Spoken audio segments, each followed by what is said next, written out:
And welcome back to Icewind Dale Rime of the Frostmaiden. When we last left the party, they had been traveling inside the mine of Tourmaline, clearing this out finally, and destroying whatever remained of that monstrous creature. And you had to lure it out using a poor little innocent familiar known as Gibbles, the flying monkey. And as he dangled there in the darkness, waiting for his lights to go out, you sensed something.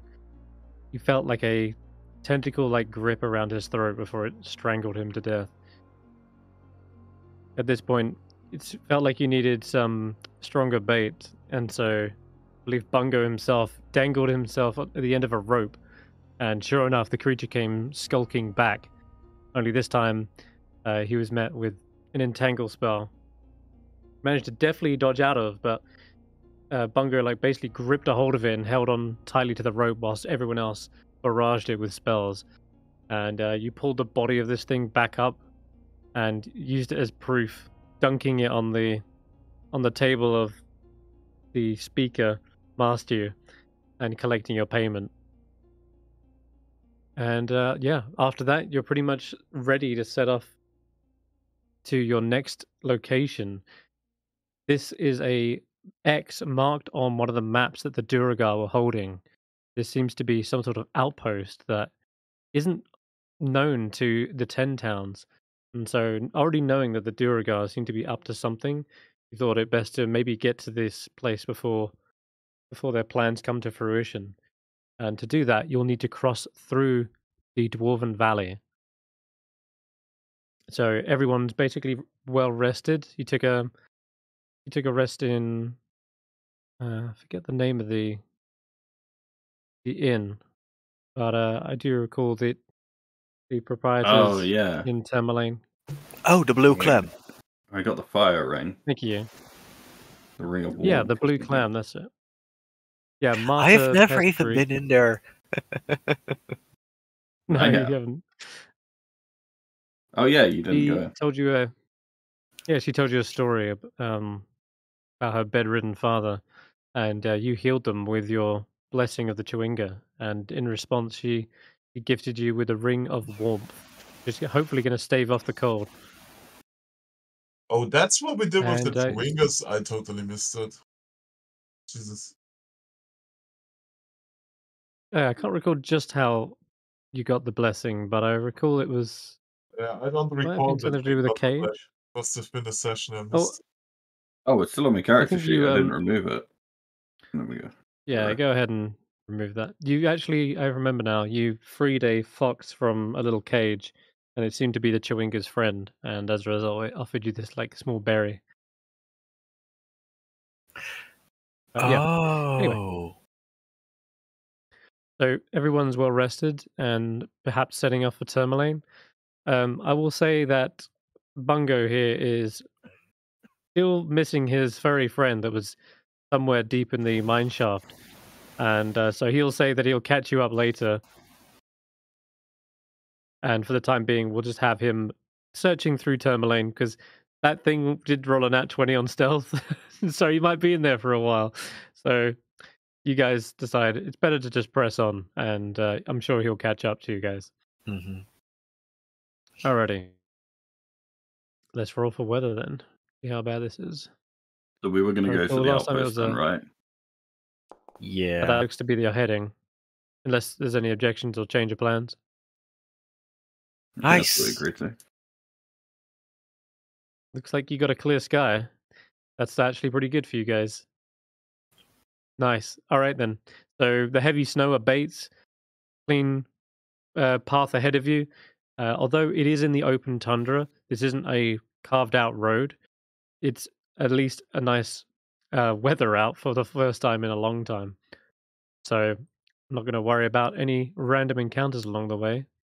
But we'll say that there is a good montage of travel, like a good 4 or 5 miles, depending on which kind of entrance you go into. There's a lot of steep and rugged terrain around the Dwarven Valley, so it actually kind of makes sense to sort of enter in from the sort of Yeah. opening, the spout of the Dwarven Valley and then pass through it, rather than try to go up and over it. So your journey altogether is probably going to be about 12 miles to get to the Duragar outpost. But we'll say that along the way, you can stop off, because that would be like nearly the full day of travel. But along the way, if you want 7 miles into your journey, you can stop off in the Dwarven Valley. Now, the actual gorge of the valley is like, yeah, it's incredibly steep, and you just see these almost like sheer walls all the way down, almost like a canyon of ice. And yeah, these big sweeping slopes and gorges are set into the hillsides. And along the way, you can see these kind of stone structures. Some of them almost look like igloos made of rock, just set into the actual walls themselves, but no sign of any kind of dwarven like guards or no expeditions here. It's either because the freezing cold doesn't permit them to just simply waltz around outside, or because they literally have no reason to. But we'll say that the travel goes pretty much without a hitch. So you're starting to get, your legs are starting to like tire out. The freezing cold temperatures do begin to wear on you a little bit. And at some point, I would roll a frost check for you guys, but with a clear sky, it's like DC 10, and I think everyone's pretty much bundled up. Nice. Yeah. So like it's not going to be a problem for the freezing cold, but at some point it is definitely dropping in temperature. Like it's going to get to night eventually. Although you've still got plenty of the day, it would mean though if you try to press on, you'd be like camping out in the open tundra, and you're going in blind into this outpost, so you have no idea what's there. So Faith kind of like elects to say, "Yeah, sure. If they're dwarves, they can all see at night." Oh god, yeah. As can we. Most of you, yeah, I guess. So yeah, I guess Faith elects, "Hey, should we maybe try and stop off in the Dwarven Valley before we push on? That way we get like a fresh start in the morning, and we're not caught out. I don't know how long the weather holds up, but you know how that can just turn bitter any moment." I'm sure the weather won't go crazy. We can rest for a little bit. Resting All right then. near the dwarves should be a safe option. We don't know what the weather will do in a minute. All right. Should we like knock or something? And she's just looking around at these dwarven hillsides, wondering. Should I announce ourselves? Go for it. I'll shout out in Dwarven that we are travelers looking for lodging. May we enter? That is doable. Why am I getting an echo? Oh yeah, I need to... There we go. Didn't server mute them, did it? Oh, good. Okay, cool. All right, so yes, you can. Oh wait. Yeah, no, I fixed it. Cool. Sorry. Let me just find a handout for you as well, because oh no, Dwarven Valley is stunning visually. But you can call out, and your voice just echoes out into this vast valley, just bouncing off the hillsides. And it seems as though almost no response comes. You perhaps see off in the distance maybe a goat or reindeer like raise its head out from above some certain hills. They look to be like grazing on just like nearby tufts. But otherwise, no dwarf comes out of their hole. Should we go in and explore a bit? See if anyone's actually here. This is weird. Normally there should be some response investigation is... Yes, we should investigate. Only thing we really can do. We roll an Uh, investigation check, or how do we investigate? I Well, was you there, can let's tell me go. what you're. Let's go to like the closest. Tell me what you're actually like, exploring. yeah, go to like the closest structure and just, approach it. Mm-hmm. Okay. So what is the closest structure? Is Yeah, it I'm actually just trying to structures find or the is handout for it this. They are chiseled yeah. out in the mountain? Or what's it called? There are structures. Caves? I'm trying to find you the handout. Hold on. Sorry. There's no link to the handout, so I'm like having to wade through them. Yeah, that's annoying. This one. Give Of course us information now, DM. No, Yeah, normally I'm I like, cannot wait. normally I can find it. Oh, I'm prepared. That was the feeling that I got from this interaction. It's like, yeah. All right, I'm gonna just copy this instead. The internet's faster. Alrighty. Here you go in the chat. This is the type of structure you're seeing jutting out of the valley. And those are the goats I mentioned that are just sort of grazing by the side. And we milk the goats. They run away if you run at them head first with grabby hands. What if we approach carefully? They still see a dragonborn and fully armored with weapons. Goats aren't they're wild goats, right? they're probably a bit cautious of travelers, especially since all their brethren have been captured by them, pulled with their horns into the caves and never seen again. You got to imagine it from a ghost point of view. You guys literally imprison them and milk them. Fair.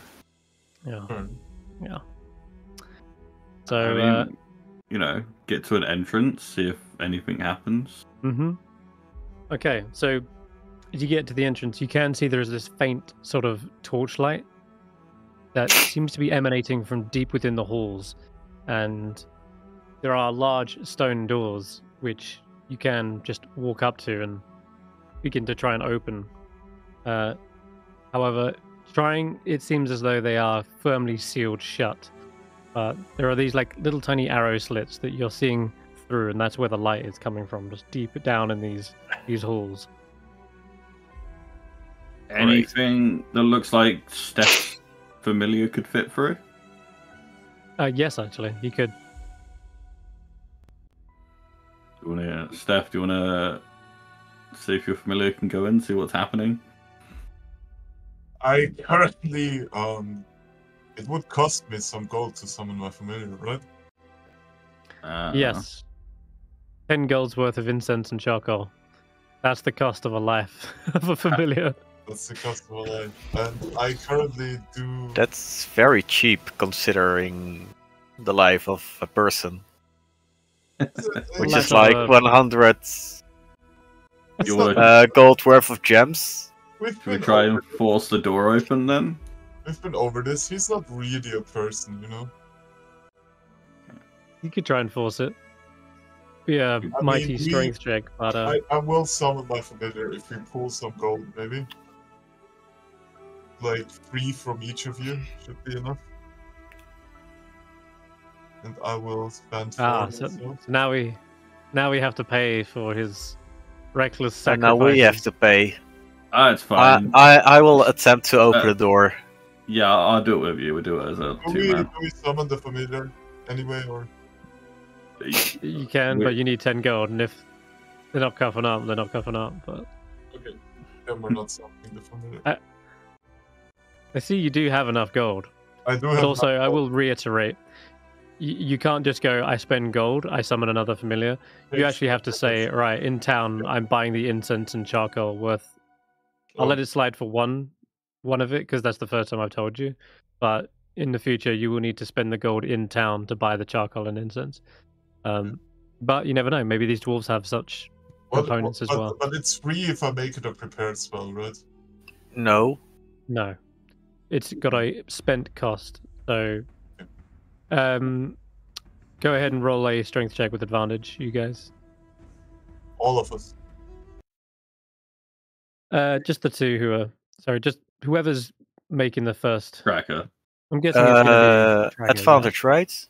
Sorry. Yeah. Okay. Yeah, my strength score is basically only the 11. advantage is everyone's pushing. Basically. Okay. Even Snob is is jumping in here. So I'm just going to get rid of That will be the difference between a 10 and a 20. Nice. 20 is more than enough. You can feel as though there isn't any kind of lock, but it's so heavy that it may take many a dwarf to just shove this open. And when you do, it makes this heavy grinding sound across the stone, and eventually thuds into place. And all the way down, you can see there are dimly lit torches down this great dwarven hall. And there are voices echoing up as well. And probably at this point, you can hear just a shouting as well. It sounds like in Dwarven, though. So I don't know if anyone speaks that. Yes. He does. Okay. I just did. You definitely hear the shouting of dwarves distant at this point, but it echoes up. And it's almost like, was that the door? Who's supposed to be on guard here? God damn it, we're too distracted. You hear the footsteps approaching. Can I tell Tracker to shout out that we mean no danger to whoever we're hearing?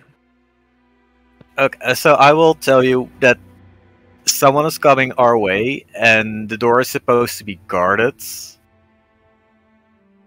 And then you ask me to get out, or to tell them something?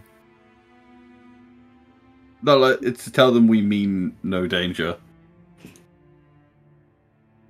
I will relay that in Dwarven. We are travelers, we mean no harm. Then I kind of want to look as unthreatening as we can. We don't look like we're ready to attack anything. You got it. The several figures that approach are heavily armored dwarves, and their clanging armor and mauls are held aloft, almost like ready to charge in. But they see you, basically hands up, trying to reason with them, and immediately they're kind of a bit standoffish. Like, what are you, outsiders? You can't just barge in here. And he's actually talking on the other side of his portcullis. Sorry, sir. Yeah, you are inside. Inside, so we are insiders now. No, wait. Is he still speaking Dwarven? Also, he's changes to common. Oh, he's got it. Okay, cool. You don't need a token for this, but if you want, you can feel free to drag it onto the map. He says, look, we're a bit busy right now. We've got our hands full, but who are you anyway? What do you want? We're passing by. We called out and there was no one around, so we were investigating. Yeah. We're currently looking for a... Sorry. We're short-handed, like I say. What's going on? Everyone's dealing. We've had another incursion of undead. They're pouring from the great dwarven halls. Well, they were great. Now they're called the halls of black ice. Want some help?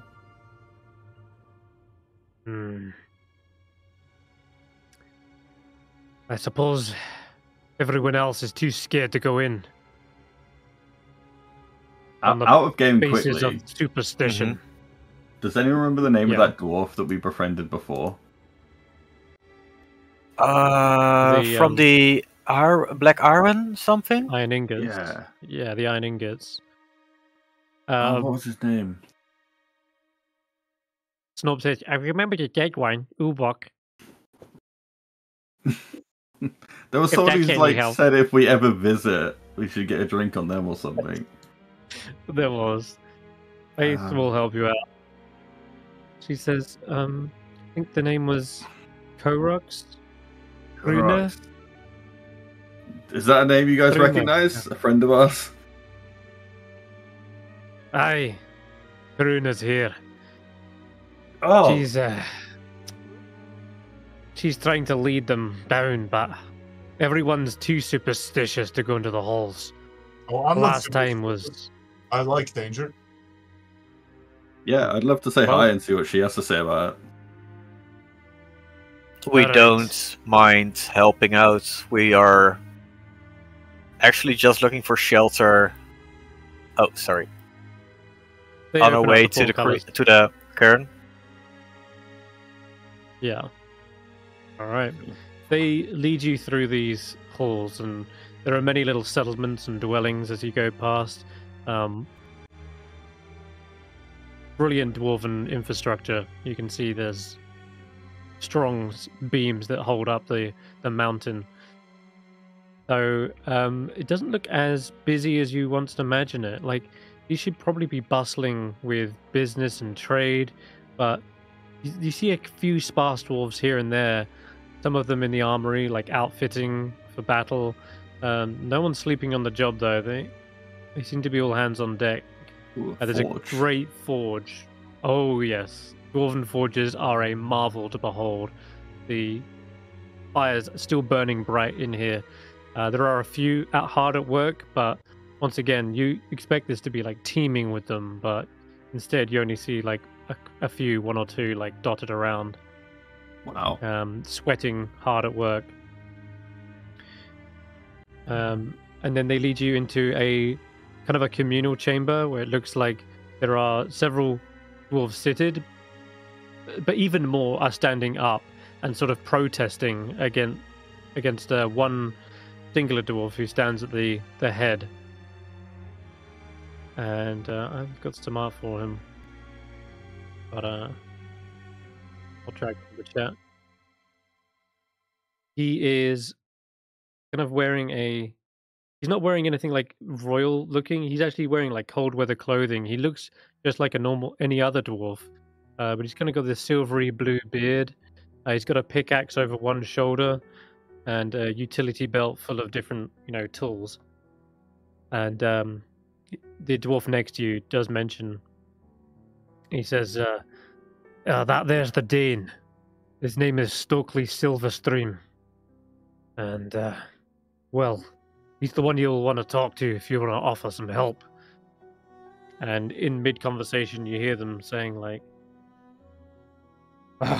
"Look, the undead isn't a threat. We can deal with them. The real problem lies deeper within the halls. There's something in there, I know it. We need to go in and finish it. Finish this. Put it behind us. Reclaim our halls. We still feel divided, even after the civil war." And people are still shouting and like, didn't the civil war start because we went in there? Because that damn Kessel? He's the one who corrupted us. Divided us. And you want us to go back in there? And again, another one speaks up and says, "I heard it's haunted. The dead brethren rise up. Like ghosts. You want us to kill our own?" And so on and so forth. This conversation goes on until you see like Silverstream notices a new arrival in the hall, and he's pinching his nose, the bridge of his nose, and says, "All right, look, I'll adjourn for now. Just take a break." He's gonna hammer down his pickaxe on some sort of like almost like a gavel to mention like the meeting's adjourned. And he approaches you. What do we have here? Sorry you had to come in such a heated moment. You can call me Stokely.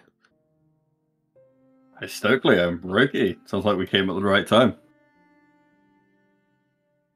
What could it be that a group of dwarfs are afraid of it? Sounds terrifying.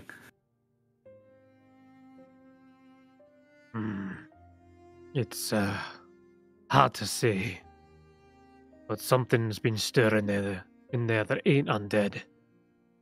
I know it. It almost feels like the undead are being like herded towards us. There was a large contingency that poured through the mine shafts in the northeastern section of our valley. You see that also at this point, as people are adjourning, the Haruna and a couple of the other dwarves you do recognize head over, and they speak up and they say, is it Roki, is it? You guys helped us with the iron ingots. Oh, yeah. It's so good to see a friendly face. Hope those rubies went to good cause. What are they, bloodstones? Absolutely. I remember. Well, I was expecting a drink welcome. when I next saw you, but it looks like we've got other matters at hand. Well, the funeral was it was a blast. It's a shame you missed it, but old Ubok got the celebration of a lifetime. But I still owe you that drink. Yeah, right now it's a bit of a mess. There's a lot of history behind the halls of Black Ice. But she turns to Stokely and says, "You can put your trust in these fine adventurers, though. They helped us out with the iron ingots." And you see a smile kind of stretch across his wrinkled dwarven face. He goes, you're the heroes I heard about. Well then, Yeah. You're definitely up to the task.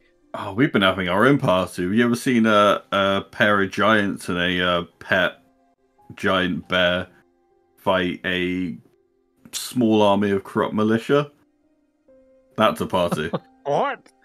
Oh, that does sound like a blast. Well, the matter at hand. I'll cut to the chase. We want to learn about the history, then I can sit you down another time. But the real threat is something inside the halls of Black Ice. It's true what they say. Long ago, a group of dwarves, led by one named Beric Hammerstone, well, he discovered a resilient black mineral. We called it just black ice. But, yeah, those loyal to him imported loads of this stuff. They made weapons, armor, but they eventually fell under this corruption. This evil magic lies within this material.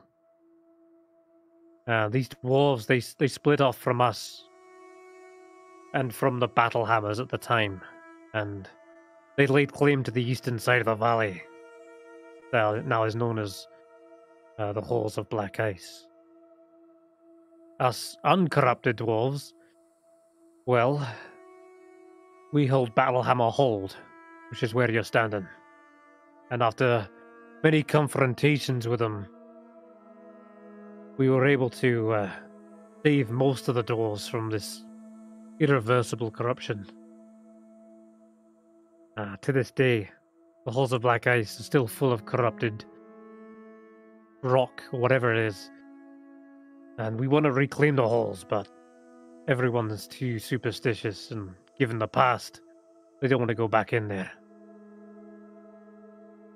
To make matters worse, the undead are pouring from it, and that's a story in itself, where they come from. Well, I'd be happy to lend a hand, and I can always trust a friend of a friend would show fair appreciation if we can manage it well. However, the rest of my group have their own voices, so they might have their own demands to help. It's up to them. Aye. Understandable.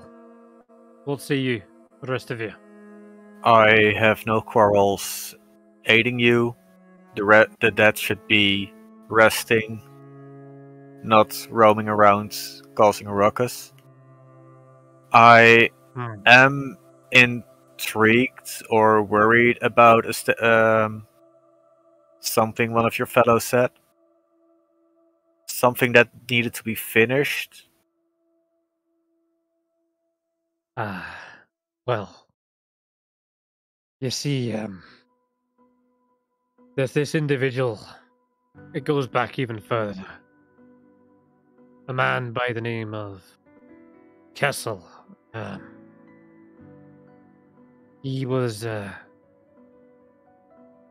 apparently the one responsible for creating all this stuff. He was the one who made this black ice. A great tower was formed, apparently shattered, and its pieces fell across the land.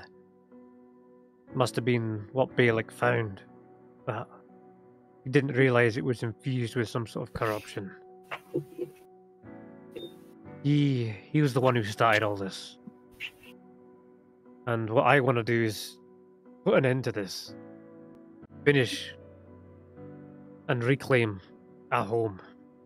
So you think it will reverse the corruption if whatever's doing it is defeated, or more complicated than that? I think the stone is what needs to go. We can't have it anymore. But as dwarves, we were corrupted by it once already. And I should warn you, probably best to avoid it if you can. But I've got a plan. There's creatures down here in the earth. Ones that consume rare minerals. They're known as Zorn. That's with an X. And, well, I've scouted one out, but I might need a hand befriending it, shall we say. They do understand language, Terran and that. And if we can maybe entice it with the promise of rare gems and such, we might be able to go in there and eat the stuff. That'll get rid of it. Wouldn't that just corrupt that creature instead?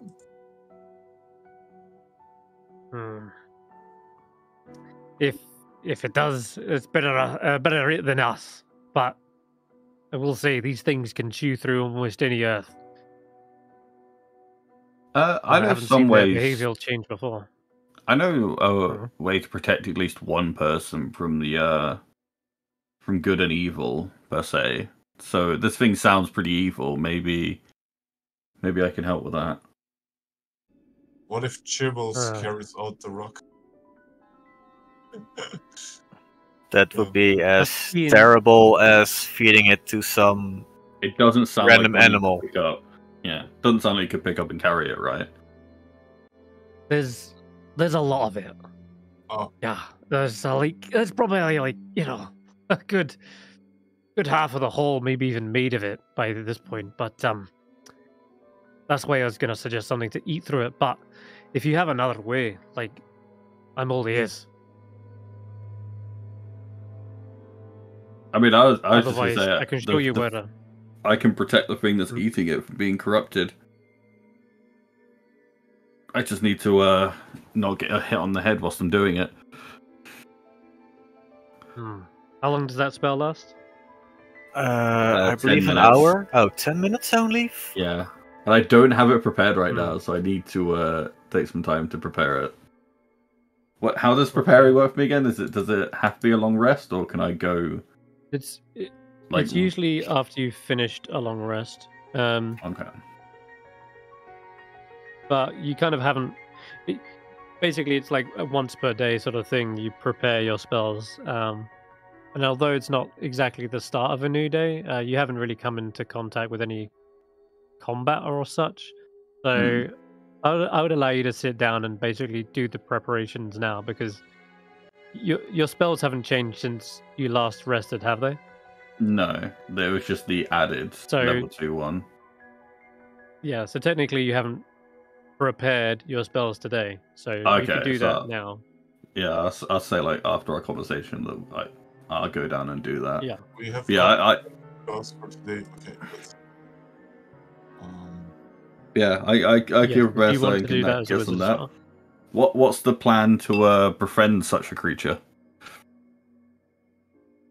Well, we got a number of gems, weapons. They were components, but it's a cost we're willing to pay if it gets rid of the black ice. Ooh, we have something I might like, but I think Stef would want to be. What's the word for it? Steph would want something for equivalent price to give it up. Don't you, Steph? A shiny shovel. Oh, We have a shiny the shovel. ruby Yes, I paid 150 gold for it. Well, I'll do you one better. About 250 gold. Sure. Deal. All right. He gets Hruna to go and collect the payment, and he does pay you in gems. They don't have like that much gold, but you know gems can be exchanged for gold anyway. So yeah, there is a add it to my inventory sheet wherever I'm done. If I have There you to gold, All right. however you want it, do it. I don't care. Yeah. Steph. we will just. I'll tell you what, we will put it as gold, but we'll just say that you're carrying around like a whole sack of gems. So I'll put you on what 268. There you go. There we go. Now I can And now we can use the shovel to lure it. Okay. I will. I will say again, these things eat your gems, so just keep them hidden. Well, if we have a moment to go prepare and have a drink, I think we're happy to head out after that whenever you're ready. I'll show you where it is. Runa, let's head to the distillery. Get these fine folk a drink. All right, so we'll say that you begin heading over there. I'll give you a moment to prepare your spells. Yeah. As you share a drink with I Runa. already did one thing, and I switched out my chromatic orb for comprehend languages. Because I do believe nobody here speaks Terran. That's a good point. Anyone got primordial? That's the next closest thing. I actually do think I speak primordial.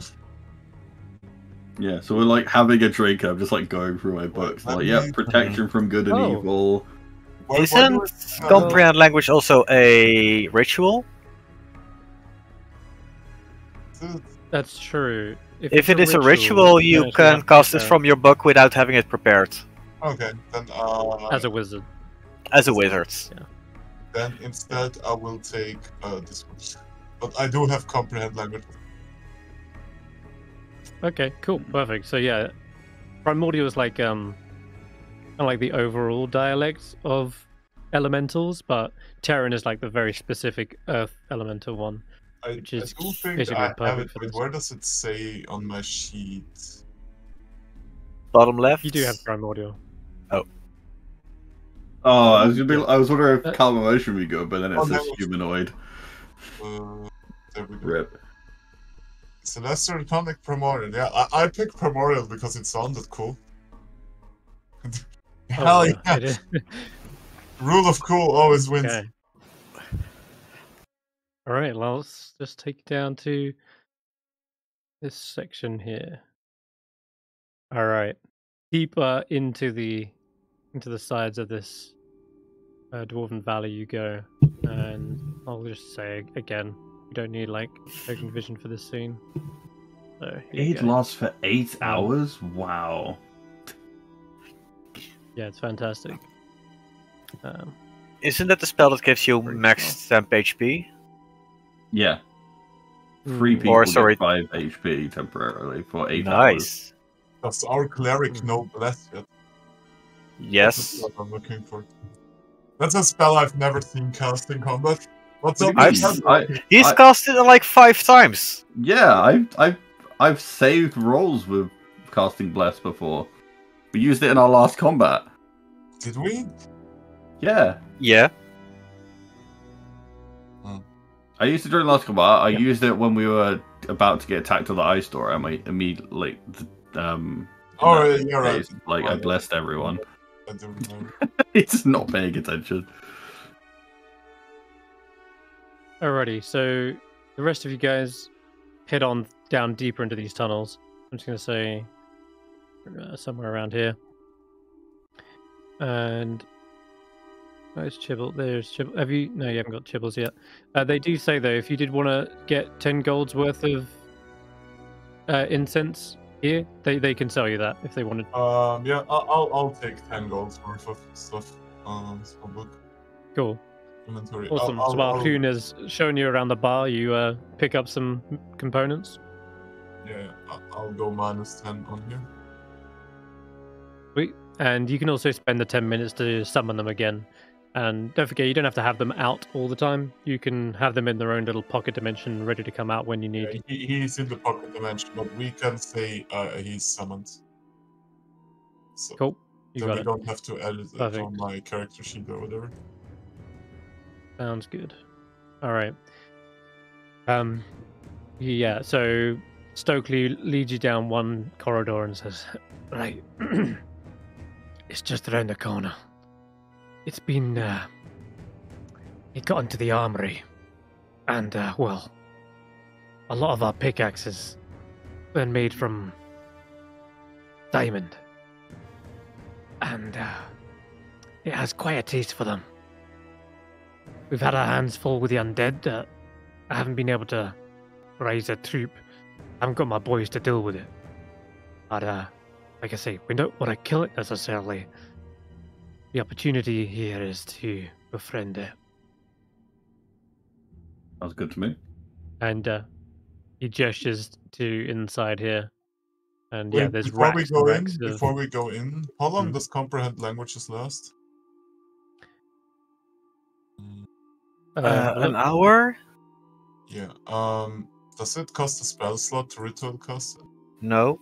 Does No, it's a ritual. So as long as you spend 10 minutes to cast it, you can get it instantly. I mean, it doesn't so- cost. Yeah, well, can we spend 10 minutes so I can do this? Yes, you can do that.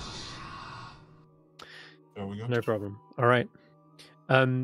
The sound coming from the armory is like this kind of grinding, mulching sound, but it's like Oh, wait, I can only cast it crunching on of myself, rocks. not on others, right? Yeah. Yes. So I you're the don't want to cast it you on might be Roki. doing some of the talking. Okay. You can go and talk to that. That's fine. It's the worst that can happen. But yeah, everyone can hear this kind of like munching sound coming from inside. But when you finish casting this spell, the munching sound goes from crunch, crunch to delicious. Oh, delectable. And you can see, just as you poke your head around the corner into this armory, hanging out of the ceiling, as if the rock itself were just this kind of spongy material to the creature, it is this rocky, three-armed monster. And it's where a head and neck should be.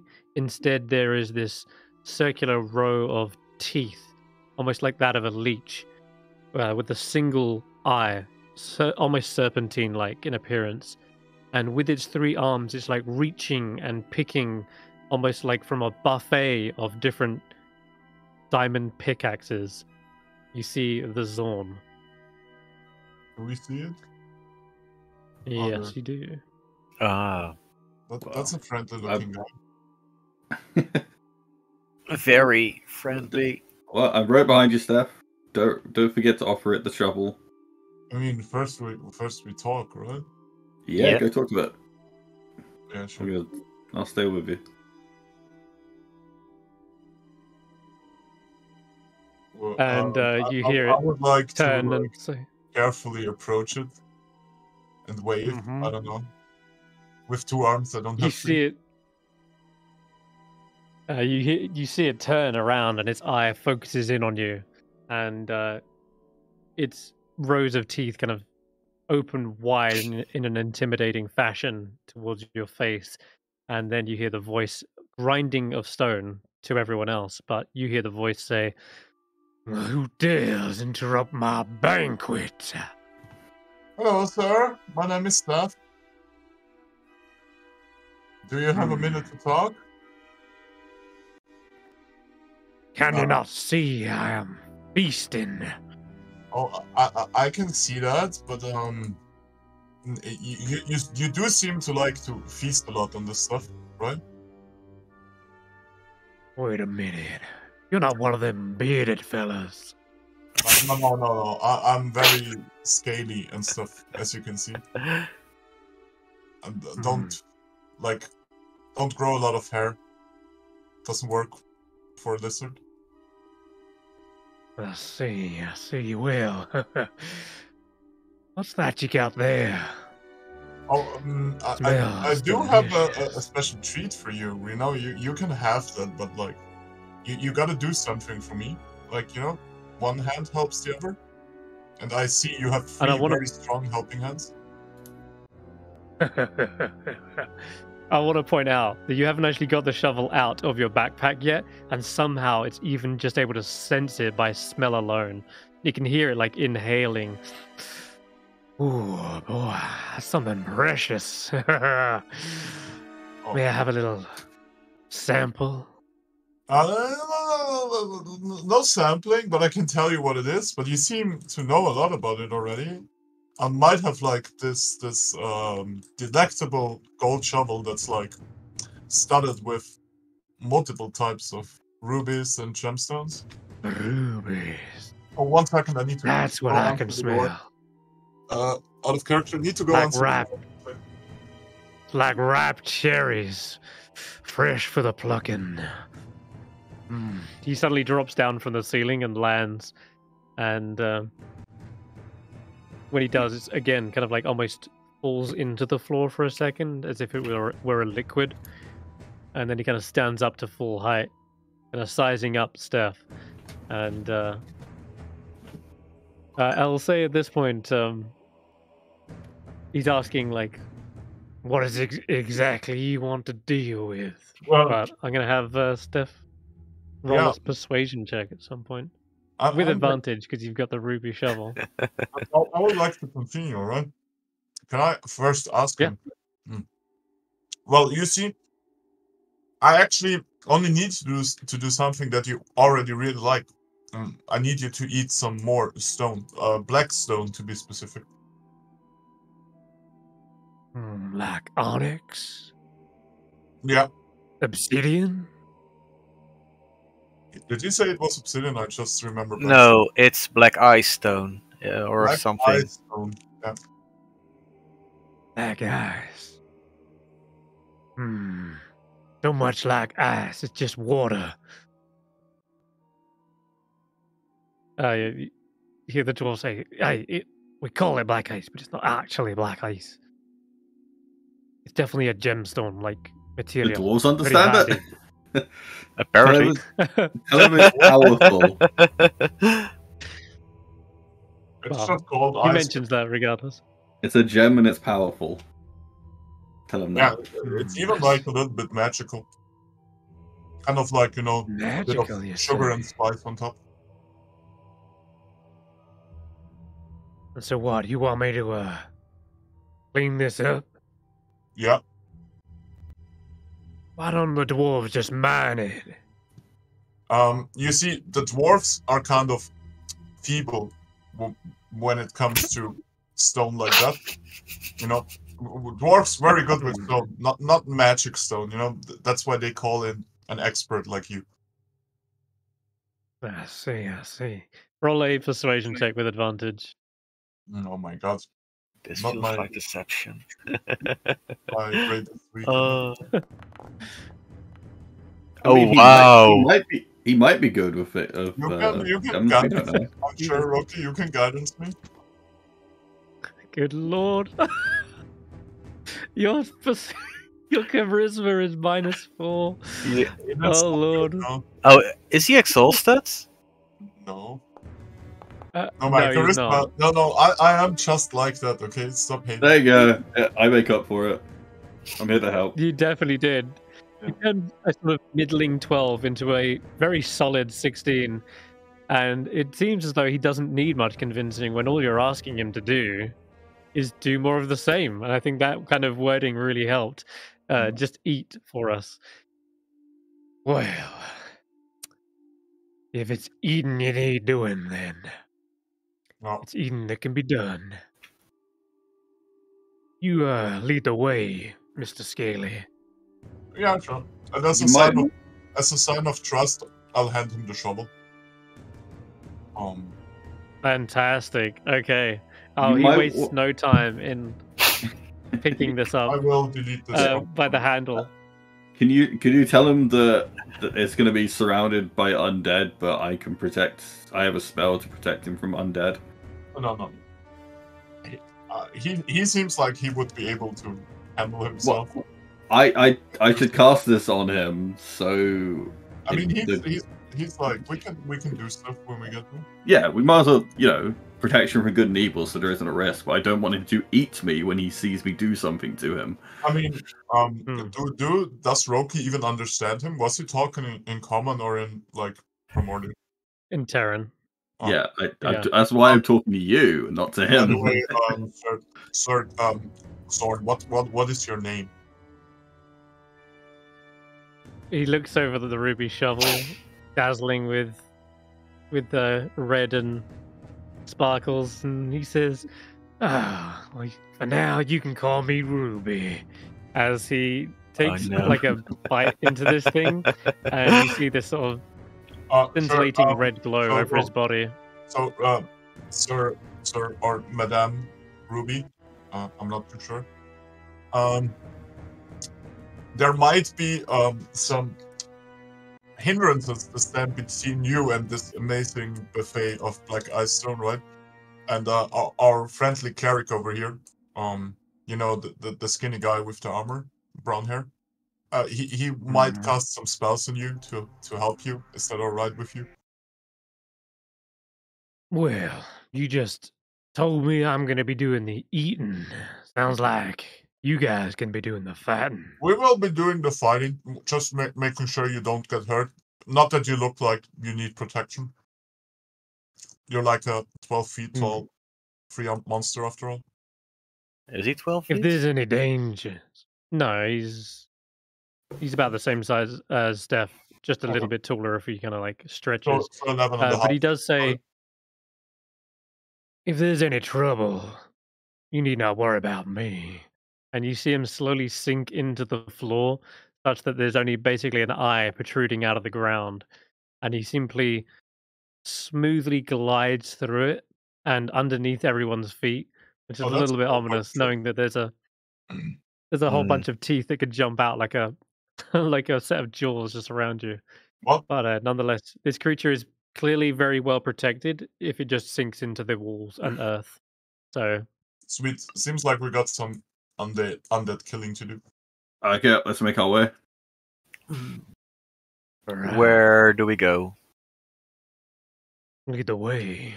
You see the battle hammer dwarf Stokely says, "All right, we're gonna have to cross over to the valley, but it's not too much of a trek. I'll lead us there now." And yeah, sure enough, you are following him deep into the mountainsides on the eastern side. So you cross over the valley and rise up these massive stone steps to eventually find this entrance hall. And we're gonna say that you basically bust in here. Let me check the map as well. Yeah, cool. You do not have any token with vision on this map. So I just have to sorting put it out for you something right into now. the fridge really quickly. I had to order groceries online to make it here in Yeah, time. no sweat. Take a minute if you need it. Alrighty. Yeah, that looks good. Cool. When you're inside, you have to follow him all the way to the back, and there's a steep set of descending steps that spiral downwards in kind of jutted odd angles. For a long time, you follow him through, and it gets darker and darker to the point at where it does eventually go pitch black. And in fact, I'm gonna transition this map to darkness. It is incredibly dark in it. There's literally next to no light sources. Now, Roki, you do have a way to see in here already. And if you wanted to, you could extend that to the others. So let me Wait, know if what? you do that. We What do I all have to have see dark in here? vision, right? You have dark vision, sure, but there's something Roki can do that makes it even better. Eyes of Night? Yeah. I can extend that to everyone. That's awesome. It's 1 hour for that. That's right. That would give everyone here vision up to 300 feet.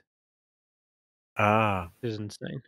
That's an action you actually share with all willing creatures. So yeah, I just share it with everyone. Up to number. Wait, what does that look like? Can describe how that happens? The rest of the pie. I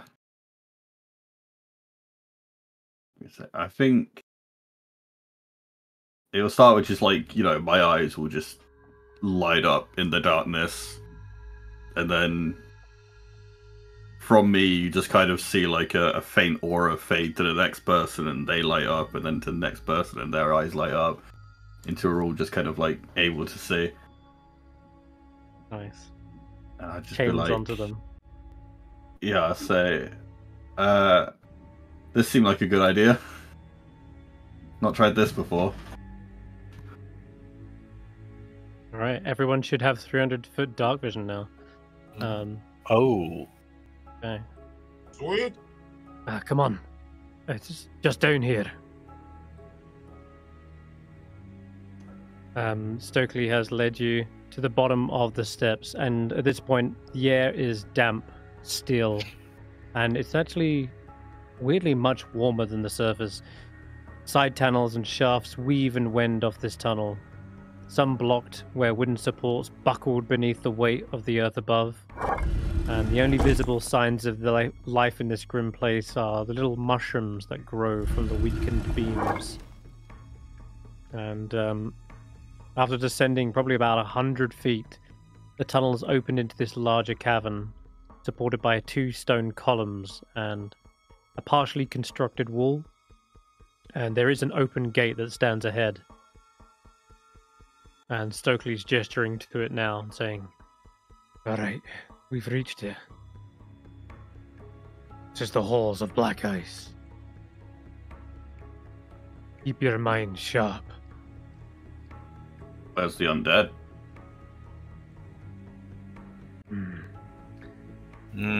This is what I mean when I say something seems off. It's like they should be wandering around here. Just... it's odd. Do they Uh, normally do nothing? exit? Which direction is the stone? The stone, it's through there. Through the, beyond that wall. The 2 stone columns. Can we assume that Ruby, the Xorn, is just kind of following us, or? Where's Ruby? Ruby, Yeah, Ruby, we'll Ruby, have them Ruby. Sure thing. Ruby is going to follow you, Steph. Okay. Okay. Faith will follow Roki. And, Juniper will stay at Okay. the Dwarven settlement. okay. So, I think I mentioned, he said that some of the undead poured from, like, the north side, and, I will say that if you look down several of these tunnels, there does indeed appear to be the signs of battle, and there are like blood smears across the floor, and you see. Well, Stokely mentions we've had to drag some of the fighters away from here, and like I say, we're a bit short-handed to deal with everything. He's seeing you go into there. He stops in his tracks, and he says, I should go no further here. This place is cursed, corrupted." Well, we're just like... And he kind of him back up. Oh, we got this. We have a big scary monster. We're fine. Yeah. So the room beyond the wall is supported by 2 stone columns, in the center of which lies the ragged remains of a dwarf-sized body. And to the west, there is a mine shaft that extends into darkness. Smooth stone tunnels extend into the rooms to the east and south. And as you enter into this room, this one is indeed the forge room. And it's compartmentalized into 3 chambers. The northern and southern chambers contain forges, whilst this middle one here contains a large pile of jet black rock that you're seeing right now. Jet. Yeah. Is it rock like coal, or is it a different material? It looks like... I don't think have you come across any of it before? Oh, that could be the No, I don't blackstone think you already, have. right? Like ice stone. Yeah. He Okay. just said he doesn't want to go into this room. Yeah. Hey, Ruby? Is it tea? Wait. Yes. How about you check out this rock there in front of me? That seems to be your feast. Oh, is that the stone we're looking for right there? It might be. Potentially. I don't want to like Place preemptively is cast my supposed to be spell. filled. He said he. Place is supposed to be filled with the stuff. So yeah, you do see the Zorn begin to inspect it, like smelling it initially, and then with his hand sort of running it over the smooth black surface. And he says, there's definitely some kind of magic in here. This stuff is filled to the brim with something. This is what we're Might looking just for. take a smaller piece. I mean, can I just say that Roki can kind of talk with it, and I just relay the information? I'm the translator. Sure. I just want to be Yeah, prepared to cast protection for good and evil before it starts eating it. I mean, he wasn't put Right. off by the idea that you cast spells on him, but he said he's definitely not going to help in the fight or do anything. No, I'm just saying because it only has 10 minutes. So I don't want to cast it and then we find the stone in 11 minutes. Yeah, fair. But this this- does seem to be what we're looking for. Okay. So I can cast it on him now. And then Sure. let him dig into it. You got it. He says this is gonna take some time to consume. There's quite a lot of it, but Holy shit. do not worry, my hunger is not so easily sated. And you see immediately it begins starting with the smaller chunks, and just throws them into his gullet. And you hear the crunching, grinding sound.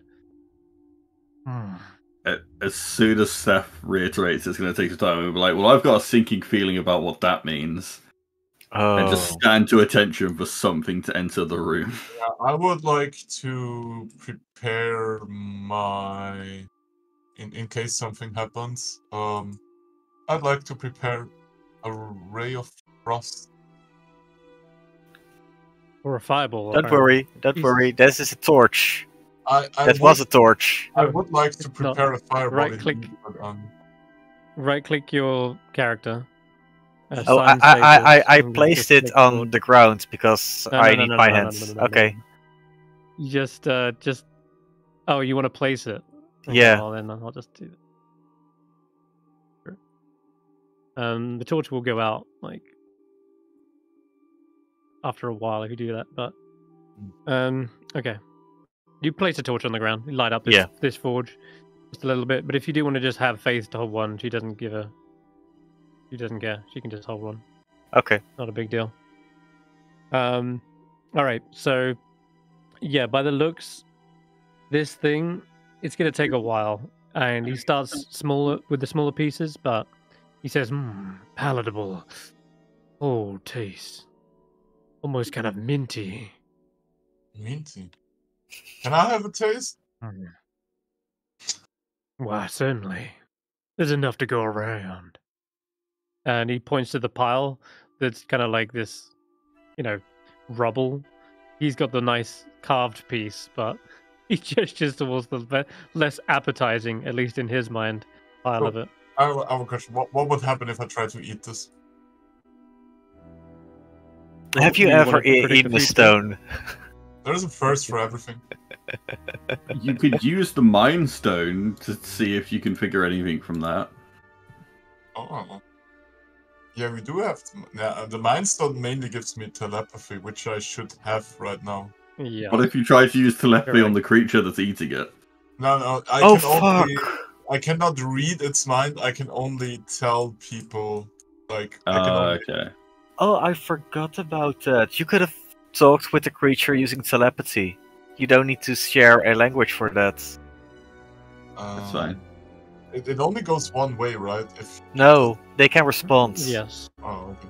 I mean, it's no harm. Never mind. Preparing a ritual spell for 10 minutes is fine anyway. There's no damage or cost. I don't think it doesn't have telepathy back.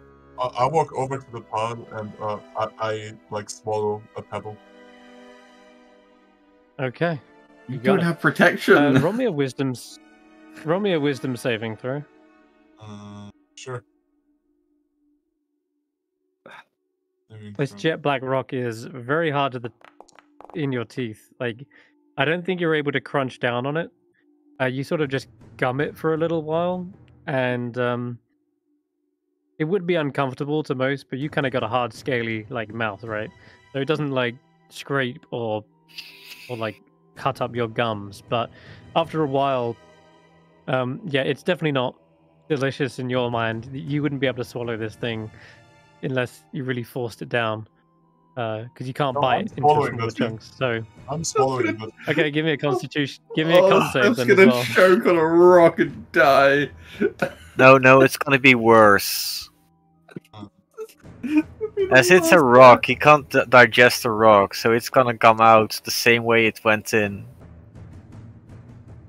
11? Okay, 11's enough to actually get it down your throat. You found a small enough piece that you're able to just get it in there.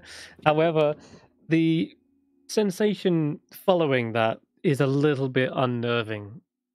You feel something kind of almost pulse through you for a moment, but it's almost like a whisper of a pulse. And in the back of your head, that psionic crystal seems to almost be like the thing reacting to it, perhaps, and pulsing. And so when these two pulses hit each other, it's almost like the psionic crystal deflects whatever whisper this thing had on you. And so you just, for a very brief moment, hear this sort of, and it just pushes back to the back of your mind. Whatever that was, it was strange, but you swallowed it now, and you suspect that you can't hear it in your stomach. Okay. Well, sort of. I don't know about minty, but it kind of tastes like lich.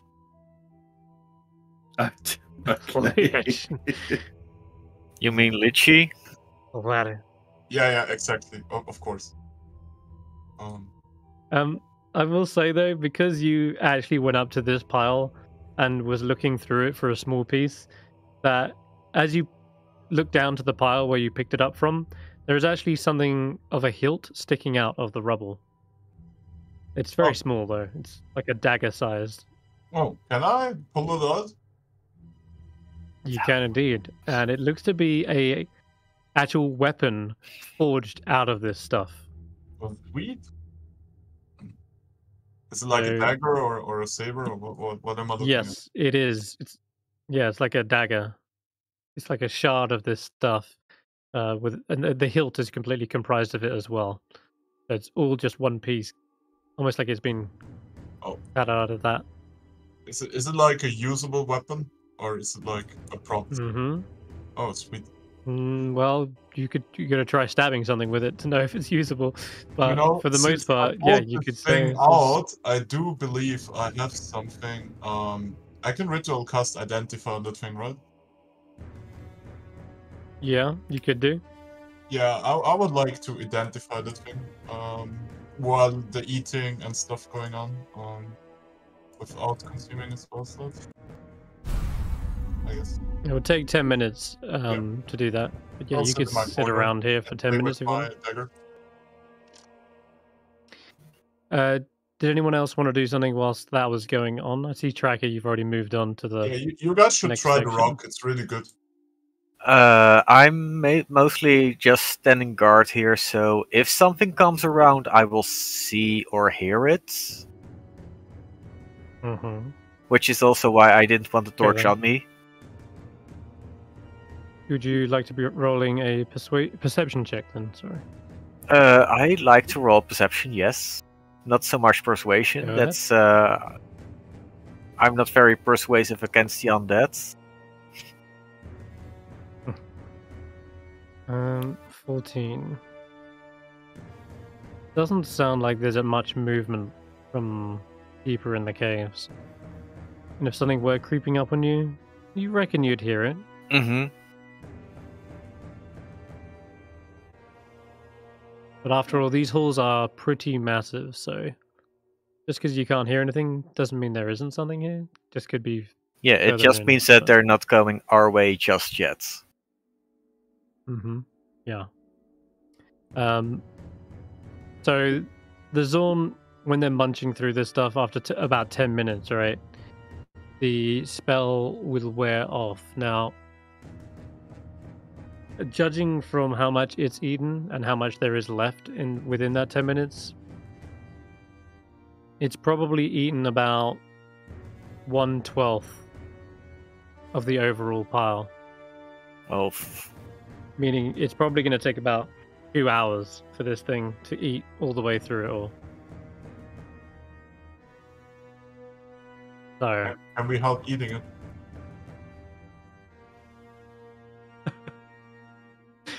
you do not have the jaws powerful enough to crunch it into smaller pieces.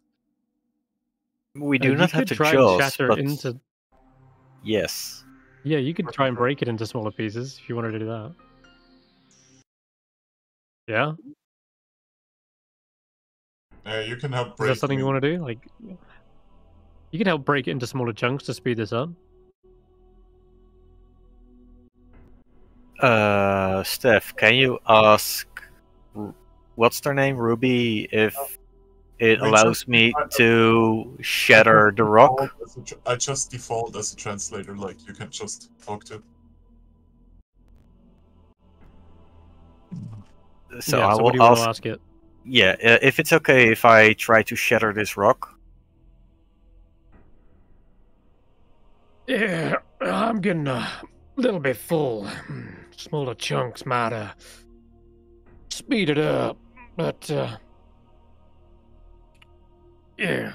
You okay? I'm fine. I'm just not used to such a feeding frenzy.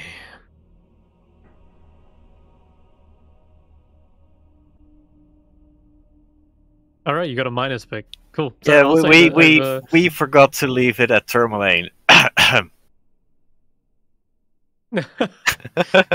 Perfect.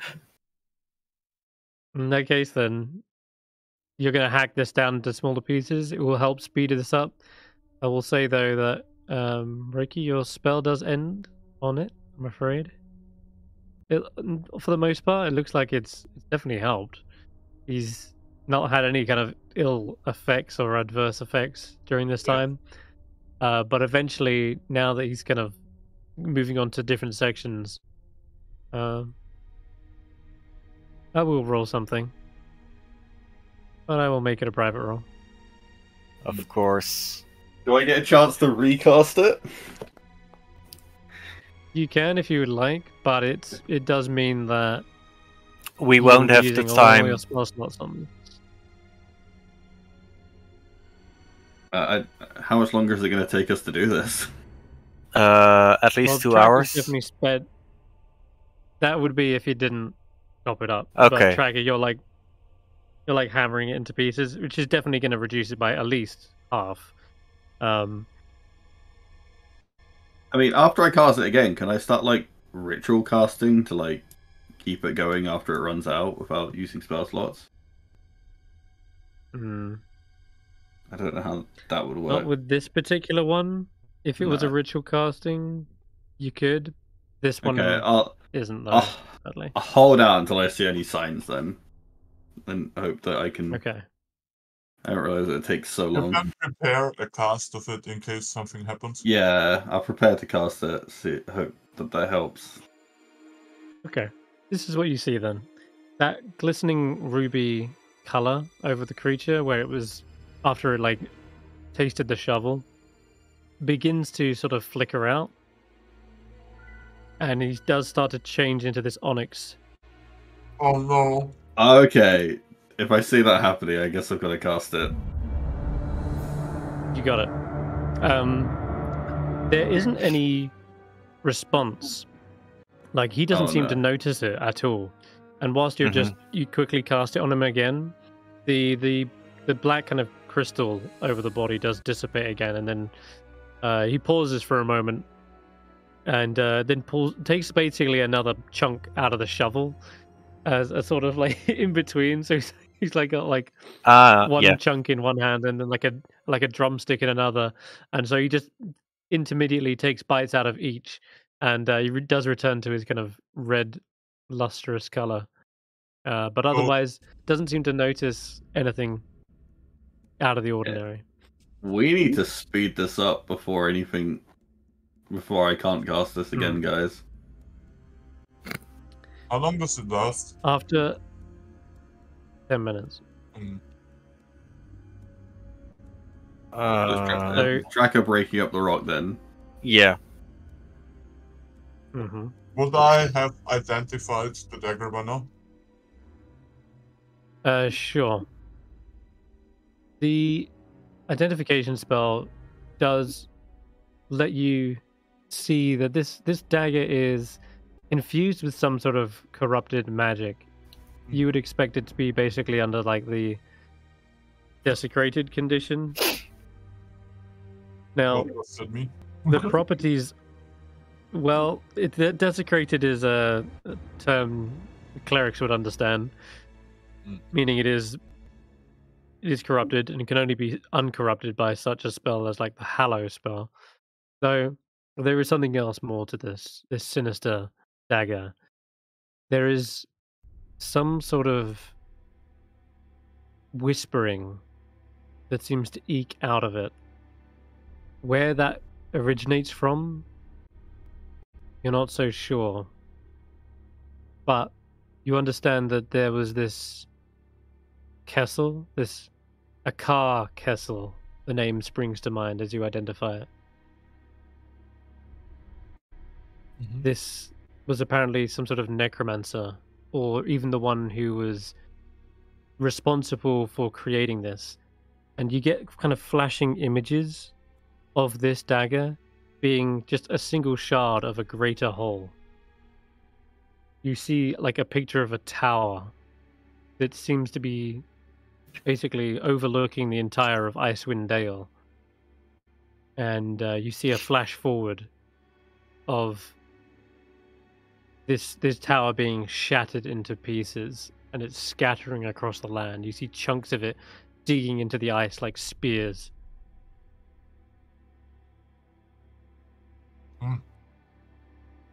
And you get the real true name of this come to mind as well. The dwarves know it as Black Ice, but its true name is Chardalin. Okay. That doesn't tell me anything. And Mhm. it tells me Really? it tells me that at the end of this you can roll a wisdom save because it takes 10 minutes to identify it and it takes 10 minutes to repeat the save. So if you pass the save, I'll tell you a bit more. Ability saving throw is what you said, right? Yep. Sweet. That's a success. Okay. You feel something welling up inside your stomach. The whispering madness is calling to you once again. But with that being a pass, you don't actually understand what it is trying to say, even with comprehend languages. Almost as if there's some sort of battle happening between your psionic crystal and this. And it's pushing it back, making sure that you don't hear what it's saying. Else, The thing you I fear swallowed if you or the did, thing? both. Okay. In fact, you've got 2 pieces on you now. It should probably raise the DC, but with a 19, you would still pass that raised DC. Mhm. So, this dagger, I will tell you now, it has a maddening property that will last the longer you hold it. So you've identified that this thing will just turn you mad, but you will also understand that it is a +1 dagger as well. Mm-hmm. It is magically infused. Yeah. I would like to keep And all that information a secret from my party. Thank you. You got it. I'll even go, and Mhm. I'll even share some more information, just because you are casting like literally the identify spell. Do you believe the Shardlin has the potential to store magic? It's got magic in it, but now that it's kind of been crafted into a form, not just a shard like a piece lying on the ground, because it retains this dagger weapon-like form, you believe it can actually be infused with further magic, either to store it, empower it, and such. And what comes to mind is perhaps another magic item. So roll an Arcana check. I want to see if you know what other magic items that seem similar to this. I might not be good at talking, but I was made for this one. Okay, perfect. Yeah, what springs to mind is things like rings of spell storing that allow the user to extend a spell slot and store it in there indefinitely. So even after you've had a long rest, you restored them. That's what kind of comes to mind with this type of weapon. And you're not sure, however, what would happen when it basically discharges the spell from it, whether it would be a corrupted version or something. You're not sure on that. That would require testing, but it feels as though you could pour a spell of your own magic into it to empower it. Would this is like a general question because this thing seems like super duper uber cursed, right? Mhm. Does purifying it take away from its combat ability? One would need to first figure out how to purify it, and I guess I already hinted at that with a hot hallow spell. Yeah. But that's quite a way off. You would need Roki to be really powerful for that, Okay. like a 5th level spell. Yeah. Okay. I got it. We also can't pay But- like money to a church in town or whatever. If there was clerics powerful enough to cast 5th level spells, then they wouldn't need you to solve all their problems. Let's put it that way. Okay. Cool. But I think that's enough information for now. This Speaking thing of is clearly. the maddening thing, right? We rolled something the other week, and I kind of forgot what exactly it was. Did you note it down for me? What? Yes, I did actually. That was part of the psionic crystal. Mm-hmm. And if you go to your journal, no, it's not in there. I did note it down, but I forgot to put it in the journal, I think. okay, no worries. But it might be relevant now now. Because the it reason might be, yes. the reason I don't tell I'll them tell Whisper. is because of the role. Mm-hmm. Let me take you into the other chat real quick. We're gonna discuss this momentarily. Hello.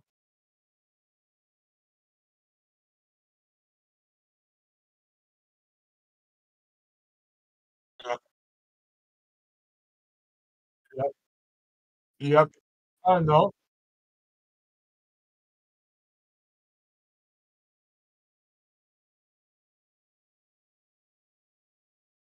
Mhm.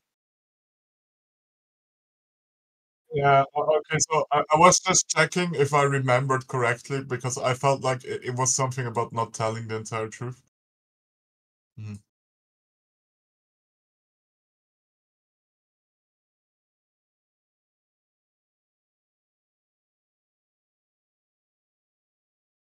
Okay. Mm. Okay. Yep. Yep.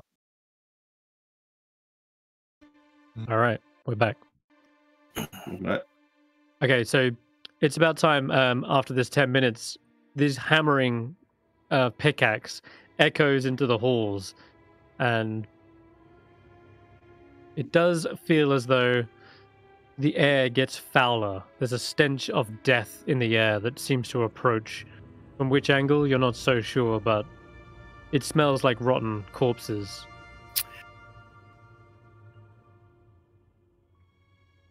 Here comes the welcoming committee. Likely, they heard this kind of banging sound. Can I ready my blade song? Just pointing that out. Yes, Okay. yes, you can. I will say that I'll give you all like one action before this thing happens because it's I'll ready my clearly blades. these shambling creatures are a way off. But Snorp was I here, thought- right?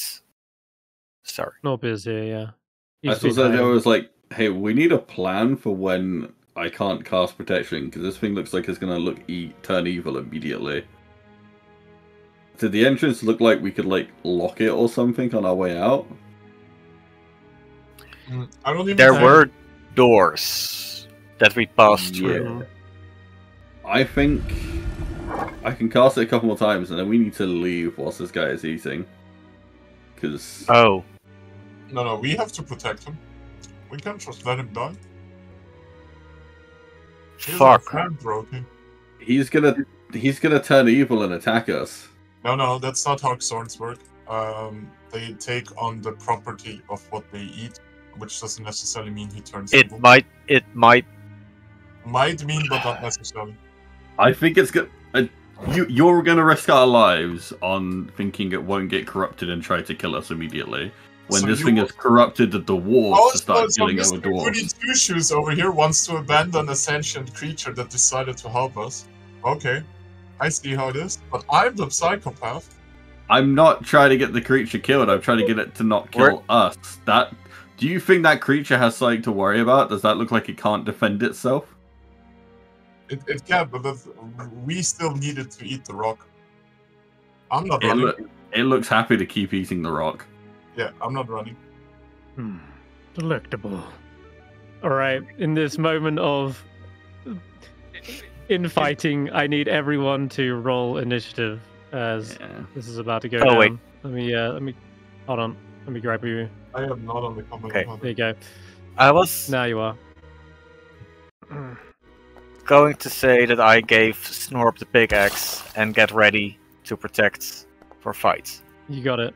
Snorp took the hide action for his action, Oh, so he's got +4 to this as well.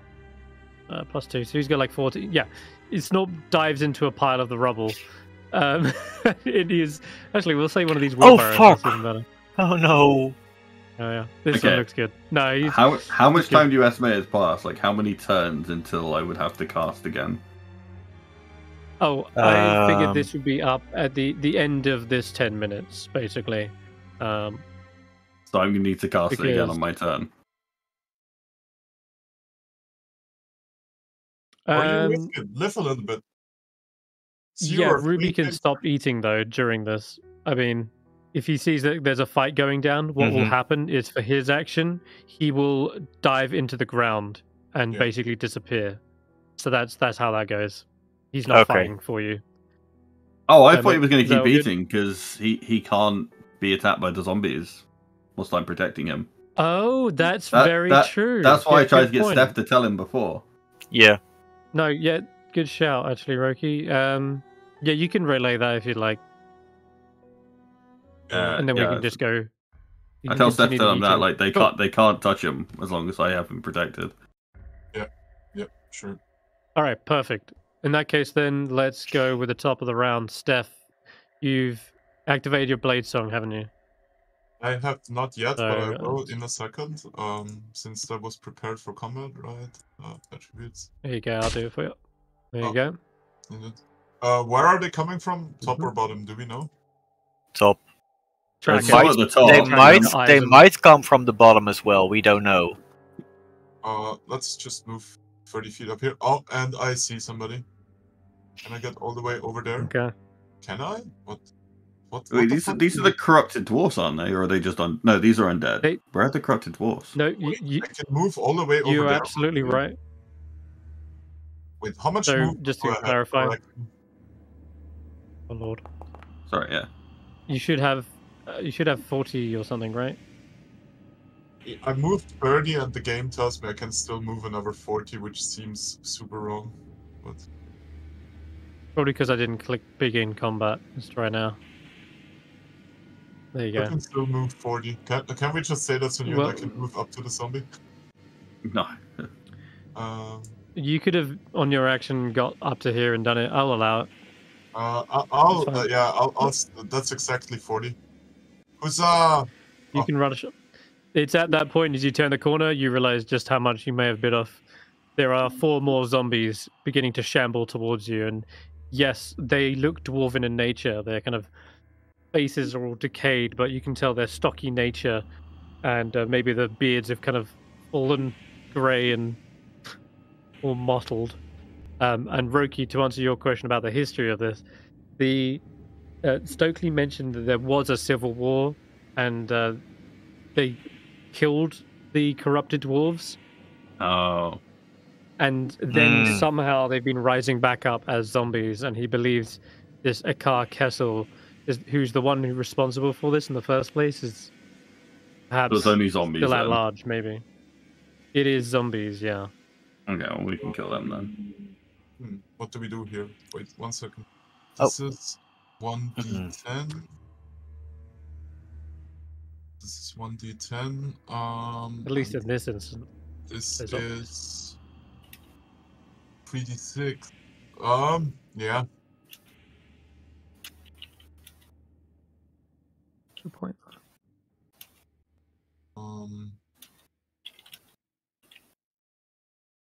Nah, it's not wide enough.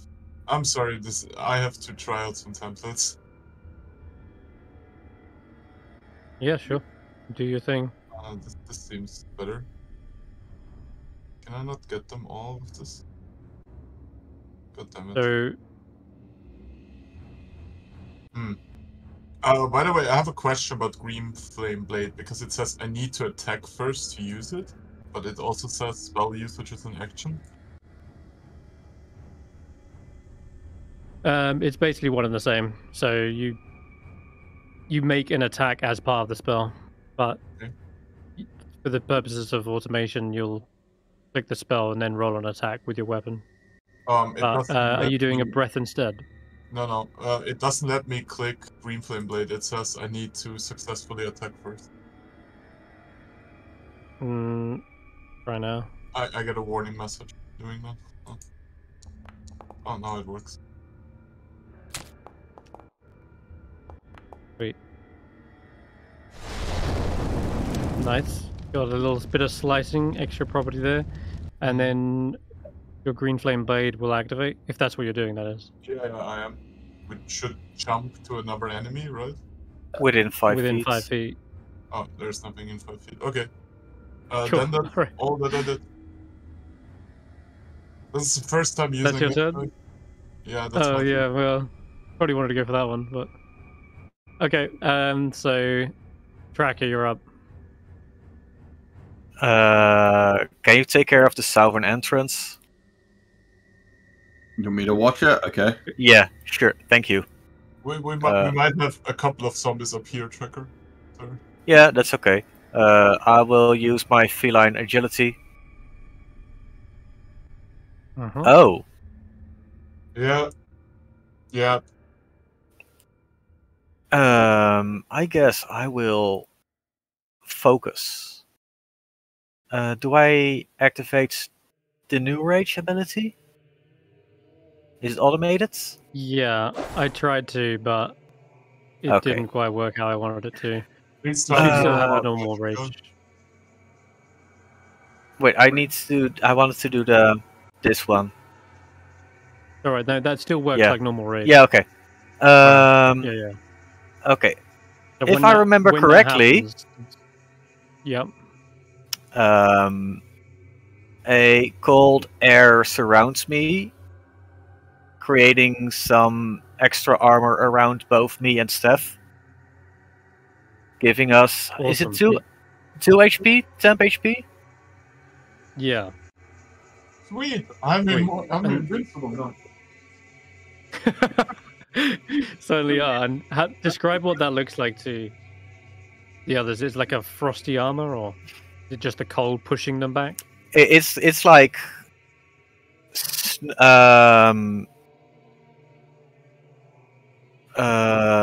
snow surrounding us, I guess, or ice. Nice. Ice. It's ice. Icicles. Blizzards. And that seems to be what's like freezing the zombies' joints. Mm-hmm. It's like as they try to swing, their motion's gonna like slow down to a crawl, and makes it easier to parry or avoid the danger. Nice. And that's just your bonus. Mm-hmm.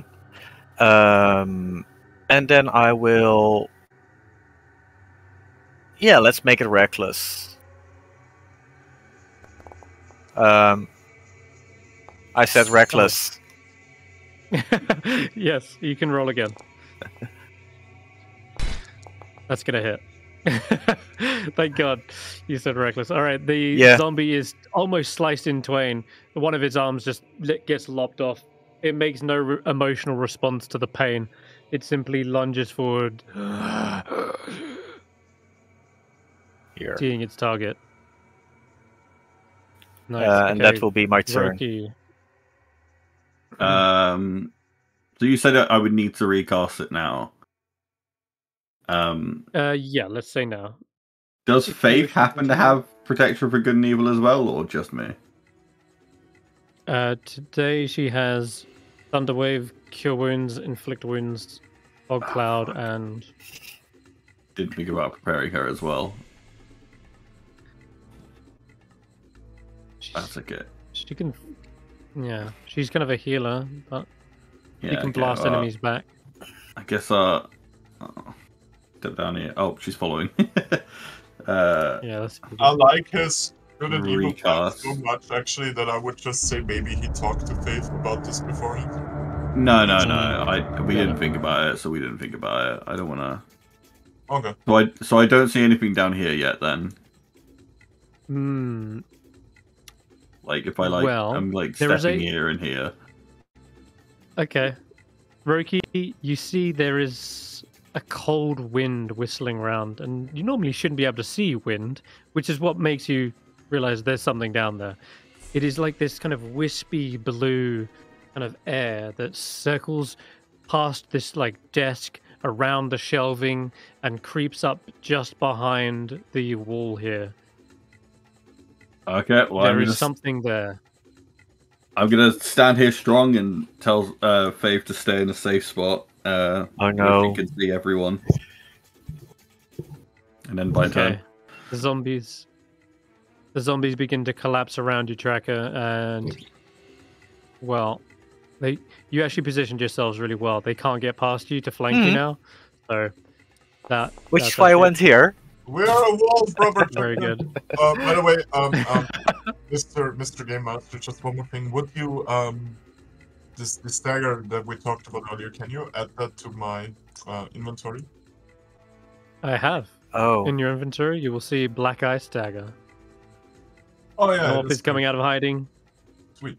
He is going to throw a javelin. God knows where he keeps getting these from. I think he's stealing them from your backpack.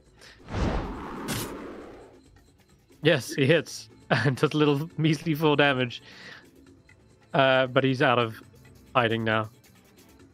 I got one. Oh, just meow. Yeah, and I thought living dwarves were bad.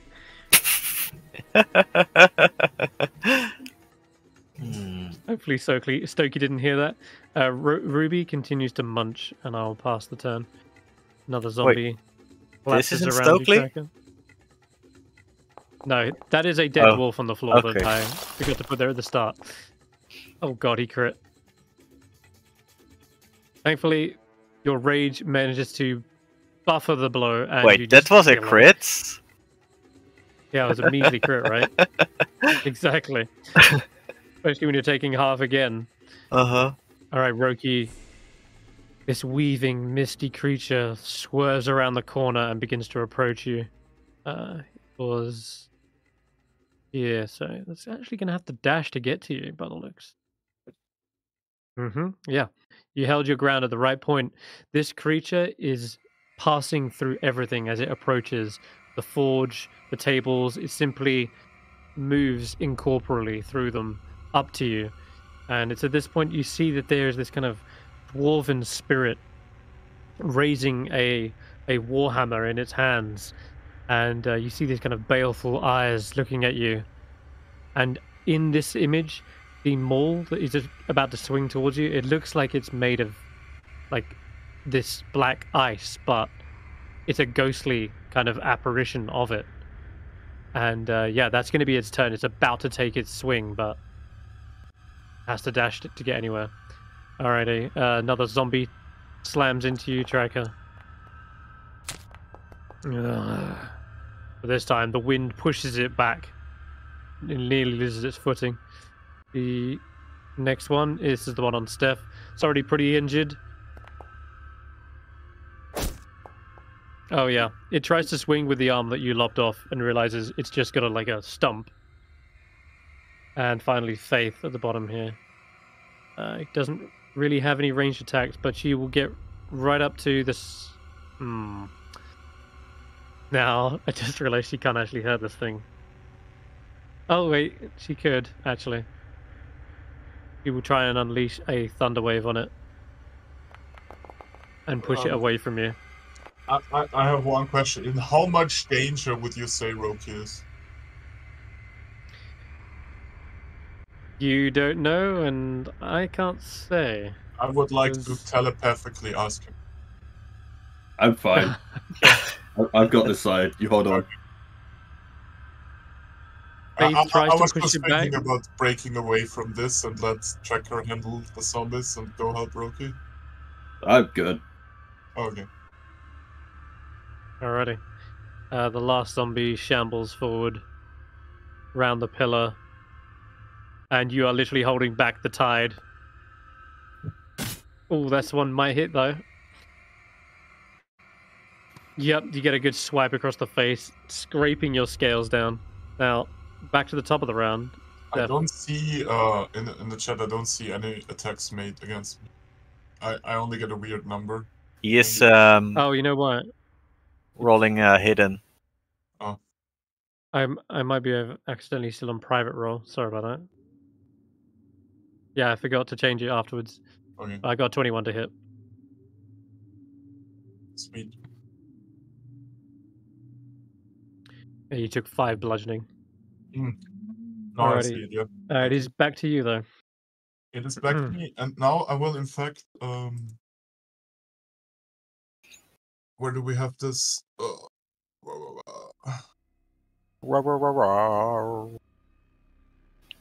Discard previous custom.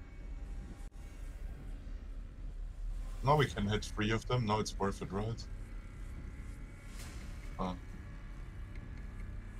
And I swear to God, the template is a bit iffy when it comes to this. Well.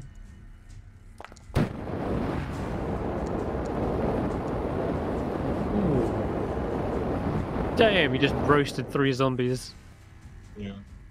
Yeah, all of their flesh kind of melting away. You see what little beards they had left go up in flames. With Nice that, turn. that's my turn. Yeah, I can't really do more. Bracket, Are you back to standing you. put? Cool. Another 2 HP. I will unleash another aura for 2 more temp HP. You got it. That also goes to me, right? Yep, It does. as long as you're within range. Okay. We're fighting shoulder to shoulder, my hairy friend. And I will try to... Let's get rid of this one. With my battle axe... Yeah, sure, let's make it reckless again.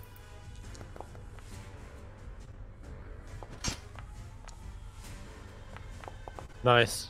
Okay, you get to roll its undead fortitude. DC being, I think, 10. No, it's 5 Oh, yeah. plus the damage taken. So, well, that was a heavy hit. It was like, 16, that would be... Is it Yeah, damage like taken or 21. half? Jesus. Oh, wow. Okay, well, good luck, Mr. Zombie. Yeah, no chance. This thing is so utterly annihilated. There's nothing left of it. Wait, does it? No, never mind, that's it. Cool. All right, Roki, Uh, face to face with the dwarven spirit. does Sacred Flame have any disadvantage, like if I'm close to them, like a crossbow No. would, or is it fine now? Okay, so I'm gonna. It's really bad because it's. Oh! It's about the only thing I can think worth trying, because I don't want to do necrotic against a ghost, because from That past works. experience. Yeah, it doesn't expect a sudden bright light to emanate underneath and surge around it. It seems to recoil from the light, searing it. Chris? Mm-hmm. A battle axe has cleaving. Oh, it does, doesn't it? Yep. You want to? Okay. Can I We'll... deal damage to this one as well? The remaining damage would go over, yeah. So let me just Yeah. check. It had 2 HP, so it'd be 14. So long as your attack hits the same AC, which of course it does, then this one also takes a massive walloping. Okay. I'm gonna need to roll a con save for him too. That one. Yep. I knew there was Okay, a reason nicely I done. used my axe, thank you. Oh, wait. That Okay, that means... What's up? Was 14 the amount of HP it had? It did have 2 less than that. So yes, I guess this guy takes another 2 as well. Yep. Nice. Okay, that's it. Oh wow, that was a cleave and a half. Sorry. Yeah. So when you lobbed off that one's head, you went straight into the other, and yeah, like a knife through butter, basically chopped into another zombie. Nicely done. And then you grazed the last one. Roki, yeah, this creature has recoiled slightly from the light. Definitely seems effective. Anything as a bonus action? I mean, does this thing look like it's the spirit of something, or it's just some kind of like It's a dwarf creature? goat. It's a dwarf goat. Like does it look like, oh, I might be able to convince this spirit to back off, or is it kind of like, oh, this is just a creature now and it's gonna attack? Yeah, so that's what I was going to lean into, actually. I will say that as it's coiling back from the light, it says, you Balhammers fight dirty. And in this kind of discordant, spiritually like voice, you see that this man seems to be a dwarf of a certain station, and a massive maul made of this chardalin, or rather, you know, it's black ice. Okay, can I say Looks to like the it? spirit of one of the corrupted dwarves. Can I say we're trying to protect your colony? Why are you attacking us? See if any of that resonates with it. Take your colony. Are you rolling a deception check here? Because Are we not I don't think protecting? you're protecting it. Like, but like the colony it came from, like reminding it that like It says before it got taken over, that was part Tribe. of it. You, Tribe. well, Roki, I think you get your answer when it says, you bring a creature in here to destroy my precious black ice. You're You're nothing more than vandals.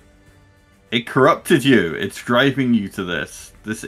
You don't want to do this. Kessel promised us power. And that's exactly what we have in our hands. And you see him gripping the black ice maul tighter. And you see a dark corruption in his own eyes, kind of flickering black. He is well and truly lost by the looks of Roki. Okay, I'll my turn there then. Get ready to be swung at. Okay. Alright, Snorp. We're still not supposed to be digging up Alright. the rock. Snort was supposed to be hiding, but he's an inventor. Maybe he invents okay. something. Oh god, yeah, he does have a couple of inventions now. But he needs to get into melee for that. So for now, he will just throw a little dagger from a distance. We call him like gnomish inventor, right? But does that mean he's an artificer now, or? No. He's a gnomish. No, he's just an inventor. Okay, it's not like a I'm not gonna give homebrew him- thing. Just No, it's No, it's not. It's a monster, which is a better upgrade of a normal kobold. okay. Got it. Wait, can you remind me of the name that it said, by the way, when it said something promised it power? Yeah, he said Kessel? Kessel, which is Cool. Okay. So probably worth remembering that. the little dagger that sinks into the zombie, goes right between the eyes, but the zombie kind of like looks up at it, swiping a little bit. Doesn't look like it died from that. Okay, Ruby. Yep, eats. This is a noisy dining hall. Keep that racket down. The zombie in front of you, Tracker, still alive, tries to slam itself into you. I'm pretty sure this You missed misses. that. Oh yeah. Kind of headbutts the wall, and the dagger sinks deeper into his skull. Does it take another point of Alright. damage? No, he just bumbles around. Alrighty. So this is what happens. You see the hammer kind of swing down. It passes right through you. It's not a physical hammer, but as it does, you feel this cold, leeching sensation as all the warmth in your body is slightly drained. Damn, 22. Okay. Whoa. Hey, Roki, what about No, now? you Do you can need make that help? con save. I think we have the zombies almost handled. Oh no. You Nice. passed. I'm okay. Like, Just clear the zombies you take first and then come back. Okay. Only hit me for 5. It should have taken. You should have taken more. It doesn't do half on a save. The save is for if your maximum is reduced by a similar amount. But Oh, you it's do asking take me to a roll full- again. What? That's probably for concentration. I You thought I should just did a ignore roll for that, though. concentration. Yeah, you can ignore that one. It's because I had to minus the actual damage. So yeah, you took 11 points of necrotic damage, but it doesn't feel as though your health is completely sapped away. It's just that you will probably die if this thing kills you in such a manner. It feels like your spark would finally just snuff out. But Faith notices this and is immediately going to jump into action, hopefully try and heal you. Okay, another zombie. Trying to get underneath your blade, but you're easily able to swipe it back, keep it at bay. Faith is going to quickly heal you, Roki. Don't die to this thing. Don't die. She's even going to try and get in the way of it, perhaps. You're back up. And she can swipes feebly with her torch at it, trying to force it back. The zombie over here. This one. Yep. Moves in and I'll say this one goes for Stef. Not getting through that. I AC. nimbly ducked out of the way while I whistle the song of my people. Beautiful. Steph, back to you. I would like to warn Tracker that this might hurt a little bit. I will ask. I can handle this. Maybe you should check on Roki. Yeah. That's why I will first do something. Oh no. Okay. This might hurt a little. First level, 2 slots space. Oh wait, can I put this? I can't really do this in a way without hitting you. I'm sorry.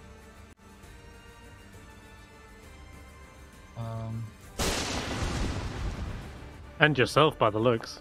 Wait, do I hit myself with that? I thought it's like a thing around me. Is it range self? It is a self, but it originates from you, right? So Yeah. you can hit 2 of these zombies.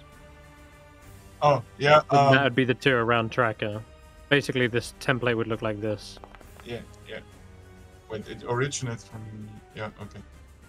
Yeah. Well, the point was I was trying to knock them away from me so I don't provoke an attack of opportunity. Hmm. Hmm. So you want to get these 2 ideally, right? Yeah, Not the yeah. ones around tracker, yeah? Yeah. Okay, so then tracker doesn't need to make the save. We can undo that. Wait, why did I get damage? Oh wait, it's a level Should- spell. Never mind. It's not a level... It's a first level spell. Yeah, that's a leveled spell. I thought it was a cantrip. No. I think you were on... Okay, so tracker, you were on 29. With 2 temp HP. Do you Yeah. just want to rewind and we do that again, or...? I'm doing it. It's all good. That zombie was on 1. Well, I thought I cannot The play others? the template. I thought the template was just around me, like in the game in Baldur's Gate 3. No, with this one, it's a bit weird. It's like a square template that you can place around you. So it's like... It's like this, and you can like move it here, Okay. anywhere around you. That kind of thing. That's alright. But I will say this. The 2 zombies did both pass, I'm afraid. They got like ridiculous 20 and Okay. 21. Well, I will. But they don't get pushed back. They did get pushed back. No, they don't. If they pass, they don't get pushed. Well, I will do your attacks of opportunity. So, Okay, I need you back there then. I'm just gonna make the slams as you try to leave its space. Gonna miss. one second. No, wait, hit. So one of them is staggered, but the other one instead like lunges really far into you and grabs a hold of one of your scales and rips it off. Okay. And I'll move over here. And I'll end my turn. You got it. Okay. Tracker. Let's do the same trick again.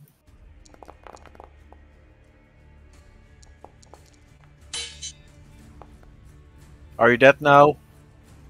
Okay, next. Let me roll its con save again. Yes, it is. It tries to hold on, but you hammer that dagger fully through its skull and split it into pieces. And then another 12 for the one next to me. Oh Jesus! That one is gonna roll a con save as well. That's dead. And yeah, Okay. with one swing, easily cutting through the opposition. There's one zombie left standing. And I will stand here. And that will be... Oh, wait. Storm Aura. Yep. For... Give yourself another 2 temp. And Snorp. And Oh, okay. Snorp. Yeah. Snorp is in my area, so why not? He sure is. Okay, that will be Oh. my turn. That's a My chilly turn then? breeze, Tracker. It is. Can I try to deceive the ghost or the spectre? You can try. Yeah. What would you like to say? I want to say if the power's been promised, then go take it. And I want to like suggest that like, hey, you can go kill that creature and take the stone and like get out of its way to let it go do that. Because I know that it can't hurt him, but the spectre doesn't know that. Well, it can try to hurt it. Yeah. There's a chance. You'll have disadvantage. All right, sure. Go ahead. Roll a deception check. And then hopefully that puts it in a more shitty position. Faith is guidance, yeah. Faith says, "Here, have a guidance." Oh yeah, another Oh, 4. we My both God, we've roll been it. good with Oh, these. okay, yeah. I Oh thought I yeah, was gonna this do is fine. Faith's guidance. So Okay. you can take the 4 with a 15. It says, "Out of my way, boy." And yeah, it does actually begin to eye up the creature. Oh no. And then can I like further than that. He wants you to move up all the way. That's better. It doesn't want to get an attack of opportunity. Can I like There you go. prepare to sacred flame it like whenever he gets angry when it like attacks and fails? I'm gonna say that more is your action to deceive Okay, it. that's fine. But you definitely got it to go after a different target. So I can prepare a healing word to heal the creature if he does manage to hit it then? Because that's a bonus. That's Or can you not prepare bonus? yes, but you can't hold. Yeah, you can't hold Fine. bonus reactions. Okay. But trust me, you've probably done a good job in handling this because now the Spectre has to go up, effectively waste its turn trying to life drain it. And I don't know if it can hit it yet, but we'll see. Can you even Disadvantage. do No. that it is protected from good and evil? Yeah, it should have protection from good and evil, so it should Yeah. be fine. And it looks like it worked because this creature tries to reach up to it and then feels this kind of aura pushing it back. This strange light emanating from it, the silvery moonlight. Ah! Oh, what the hell's this thing? This is no mere monster.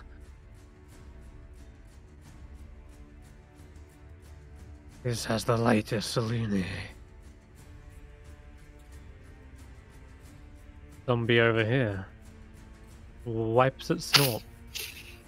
Oh no.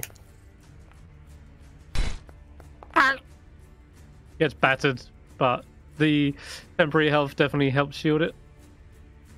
Faith is going to... Shall we... Roki, what are we doing? Shall we still go Back for up, this stay thing? safe. Alright. Your job is to heal if anyone needs it. She will hide here for a moment then. Okay. And that'll be her turn, Steph. So this thing does life drain a lot of things, right? Does that also mean it gets the health back that it does with life drain damage?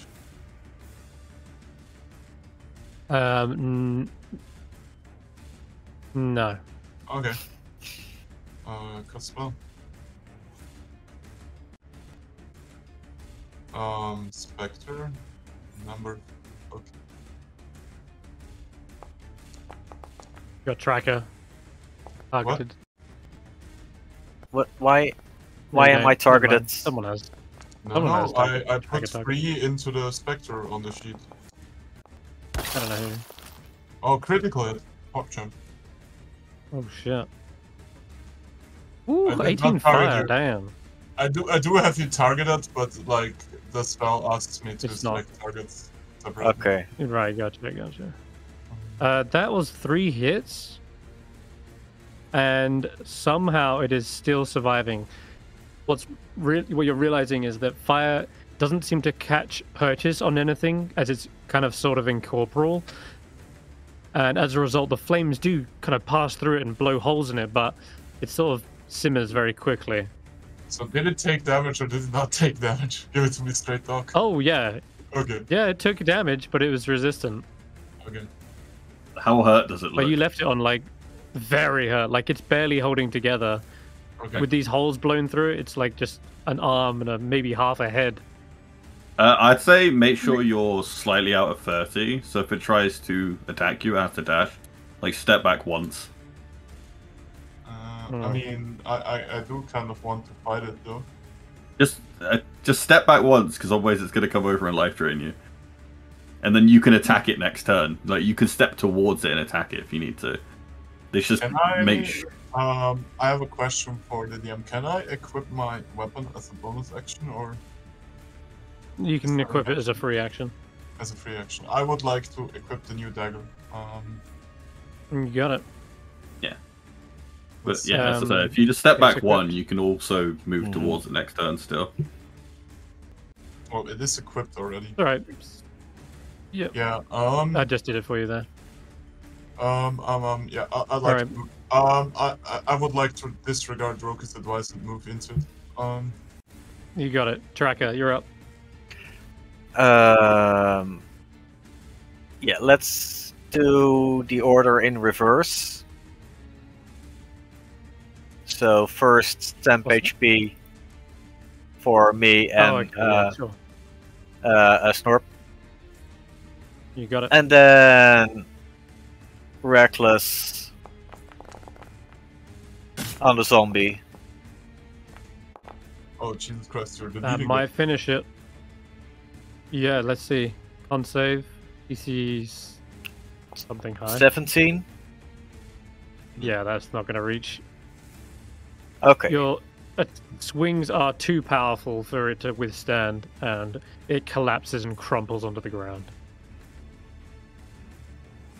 Okay, and then moving back, feline agility.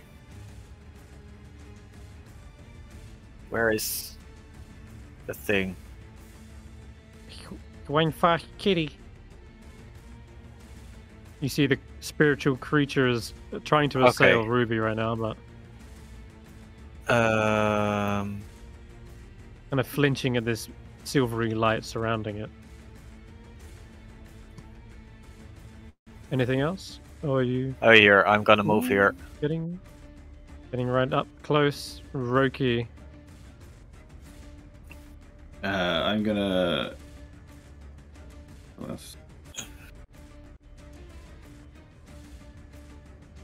Wait, could I not move far enough to? Am I still in range of it? Oh, I'm still within 30. Is there anywhere I would have been able to move to from my original spot? I don't think so. Yeah, That's as far as I maybe. can go. I think if you go like up here, maybe.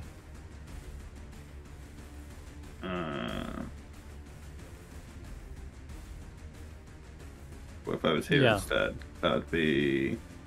That says it's 20 from my Definitely original range. points. So would I be able to go all the way up here then? That's 30. Or am I going around it so I can't go that far? That's yeah, you'd go around, so it's 35. But do Here not then? worry if you get this thing. Yeah, that's fine. Okay, I just want to be as far away as I can before trying to hit it with a Sacred Sure Flame thing. because it might go bad. Ooh, if it fails this, which it does, Roki, Oh! how do you want to finish? Oh, it? wow. I just, reach out, cast Sacred Flame so it comes up from the ground underneath it and it just melts away. I'm just gonna say I think Yeah. taking Scorching Ray on level 3 was a good idea. Did like 40 damage to that guy in one cast. What the fuck? You hear the voice of this dwarf as it's slowly fading faster and faster as the light consumes it. And yeah, you just hear it saying like, "You haven't seen the last of Beric." Does he drop his weapon? He does, and it fades away with the Okay. spirit. Okay, How was so Beric spelled? The what? Sorry. How was Beric spelled? Oh, yeah, we'll get the spelling for you in just a second. The spirit now dissipated. The halls go quiet once again, and Ruby says, "Ugh, finally, some peace at last." Beric Hammerstone is what he said.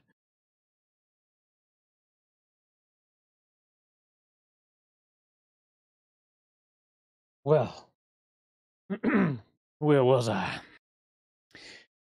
Crunch, crunch, crunch. Is Snorp there anything scampers else around we the can do to corner. make this faster? Or is it just the pickaxe? I got a hammer as well. Okay. Like, how long does it seem like it will take There are from some- now? I will Just say with this one, this Okay. I will say if everyone works together and hammers this shit to pulp, then you will finish it within this 10 minutes. Oh, Okay. nice. Let's focus on that. So, I have one Alrighty. question just for future combat stuff against spirits and stuff, right? The thing that I picked up, the weapon, it would be able to hit like spirits, right? Because it's +1. yes, plus Okay. 1 means it's magical and would overcome the Yeah. piercing, slashing, bludgeoning resistance. That's what I was going for. So okay, good to know.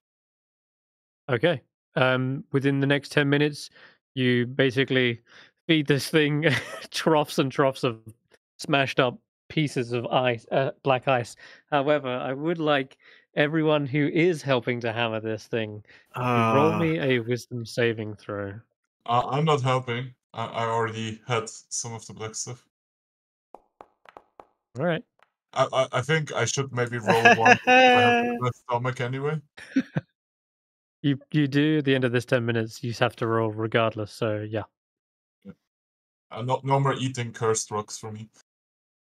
Okay, roll a d10 tracker. A D10. Mm-hmm. Do I need to drink again? Because that is a fail, I'm afraid. Really? Yeah, 1. Interesting. Stuff. And then what did the rest of you guys get? Roki and I should do faith as well. Maybe Snorp. Oh, you should do Snorp. Snorp something. Oh, Snorp has wisdom. He can do this. Jesus. Snorp is very wise. No, he does. Not does not have wisdom. Holy shit. Oh no. Roki, you succeed. But faith and Snorp, I should roll a d10 for each of those. I'm always happy Oh, to wait, remind you this is guys supposed about Snorp, by the way. Apologies. This is a d100. Apologies, not a d10. Oh, D100. Oh, sweet! please. You're getting the same roll- stuff that I'm getting. Hey, Salute. I've had this one before. 8. It's the same thing, Tracker. It's the Either way, same. Whether you roll a 1 or an 8, it is the same. Okay, and I'm going to roll for Snorp. And finally, No, I meant the previous nights when I picked up the Psy Crystal. I also rolled an 8. Yeah, did you? Wow. 8's just a popular number on this table by the looks. But Snorp has a different reaction to it. So I'll start with his. He freaks out for a moment, dropping the mining pick on the floor. What the? Ah! They're all around me! What is this? And he starts sprinting and running away. And you hear his little cries going all the way through the doors in which you came. And you hear him just screaming. Actually, he rushes back. He's completely confused. That way? No, he doubles back. Okay. They're there too! And he seems to be irrationally running back in different directions. And you hear the sound of a stone door in the distance. Now, Tracker, no. you're not able to react to this. Oh no. Because I'm afraid both you and Faith are paralyzed. Oh. Both in the mind and physically. As you begin to hear these whispers eking out into your mind. And they're saying the most nonsensical things you've ever heard, but for you can't help but feel captivated by them. And the whispers are as follows.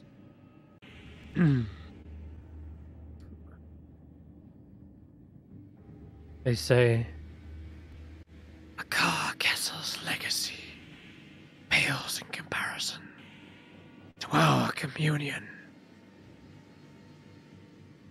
Through Chardelin's corruption, we will be remade. And Faith hears something similar.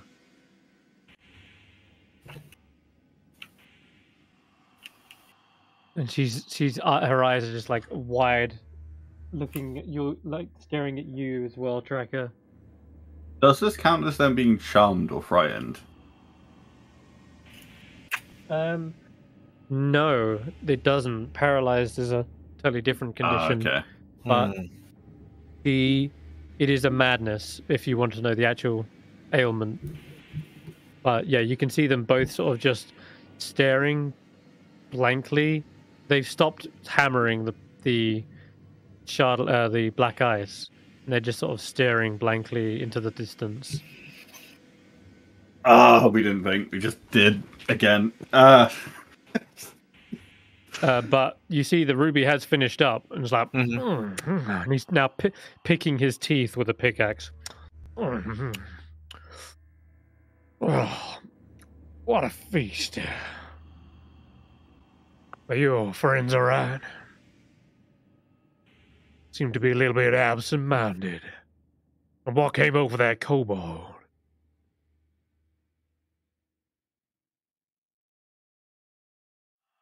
Stef, you're the only one who understands it. What? We already said I'm like automatically translating. I Yeah, just that's true. assumed you'd You be the can one hear, talking because- to it. It's easier. Oh, by the way, Steph, did you make a wisdom save as well? I did not. But I did not hammer at it. No, but you did have a No, but you've- piece of Charlene in your. You are. I was waiting for that saving throw. Yeah, I don't know. Okay. You guys suck at eating rocks. I'm the rock eating monster. Like, not even a problem. I don't know about you guys. I ate a cursed rock, passed all my saving throws, and now I have a cool magical dagger. This whole rock eating thing worked out really well for me. So far. I wonder if there's any more. We'll try and stay close as it wanders off looking. Okay. Trying to catch if You see, it doesn't go turns. too far. It probably comes to about here. I will say that your spell has ended once again, but it doesn't seem to be affected currently. Doesn't seem to be under any kind of ailment. Oh wait, there is more rock. You leaving your paralyzed friends behind. I love it. That's great. Okay, so Ruby does sink back into the earth. You can see its eye is sort of wandering around near you, though, Roki. Yeah. I feel like I need to keep near it until we leave, just in case something happens.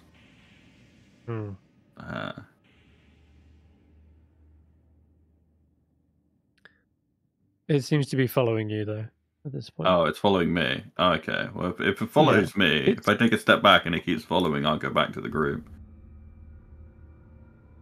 So do we have more rock to clean up, or what's that? I mean, there's a pile over there. Yeah, I mean that's Right. quite for the game master. If we Can I?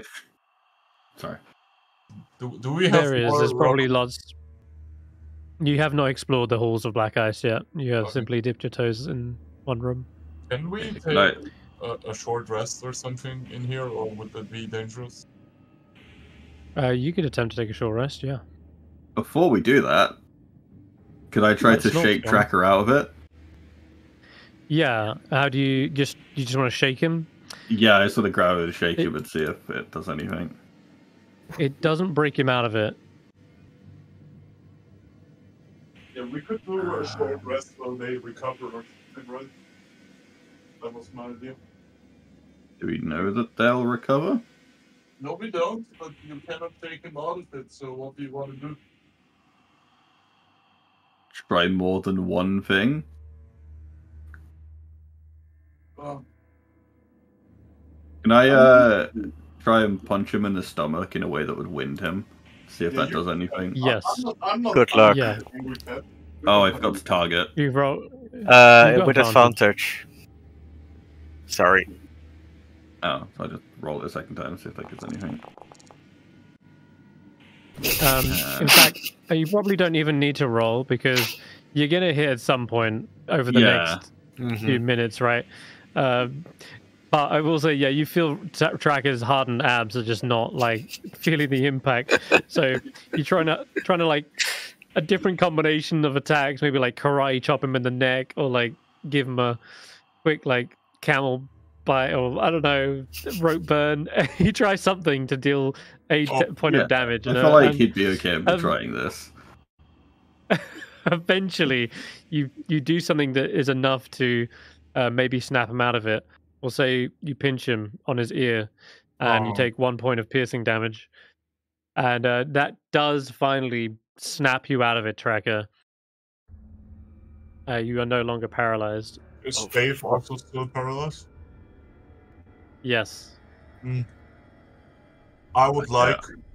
I'm gonna do some experimenting. You know, I would like to like very softly like prick her finger with the dagger I found. I'm gonna get in the way of that. I'm not letting you do that. No. Can I? A mysterious dagger that looks different. I'm gonna be like, no. Oh, you don't see me. I'm hiding that from you. I'm talking to the game master. He sees you. He sees you. There's nowhere to hide around Faith. Yeah, I'll prick her before he gets to me. Can I intercept? If you're doing this? Yeah, this sounds like a PvP. If you want to get into this PvP, you can roll initiative. You are stabbing her with the dagger. That's PvP. Yeah. Or and I'm trying to stop it. They can see you, right? They see you draw the dagger. They see you go towards Faith's hand. I want to figure out what this dagger does. You guys have no idea. And you're using Faith. You should not have You're using Faith, an ally of yours, to do it. That's why they're stopping you. So yeah, I get it sounds like fun to find out what the dagger is. Totally agree, but your allies don't want you to do it on Faith, who has been nothing but an angel. Recovery. We are just going to figure out what happens with Faith first, but yes. Yeah, let's resolve the situation. So Faith, you want to try and knock her out of it as well, yeah? Can I? Wait, how do we resolve Stef trying to prick her? Has he just given up when we tried to stop him? Is that what we've decided? I think so, yes. Okay. We can move this along. Well, if you want to start, I just lean down. I say, I don't want to hurt you, but we have to try, and I'll just pinch her ear to see if it works like it did on Tracker. Yeah. Long story short, mechanically how this works is they're paralyzed until they take damage, and yeah, you can do the minimum amount by just basically pinching her, and that will snap her out of it. At which point she says, "Oh, what the? Do you hear the whispering? What was that?" That would have been the rock. About Castle. I want to talk about it, but Tracker, you need to go find Snorp. You're the only one quick enough to catch up to wherever he's gone. Where did he go? We saw him go up on the left over there. Then I will chase after him. Like no one else is going to be as quick. So. Yes, yeah, you can chase after him, Tracker.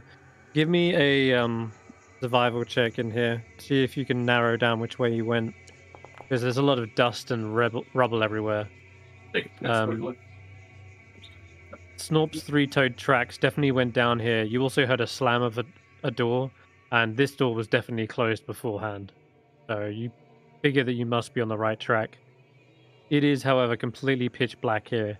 And as you come into several corridors, there are certain areas where they appear to be too slim or too cramped for a normal sized creature to fit through, but the tracks do lead past these, crevices.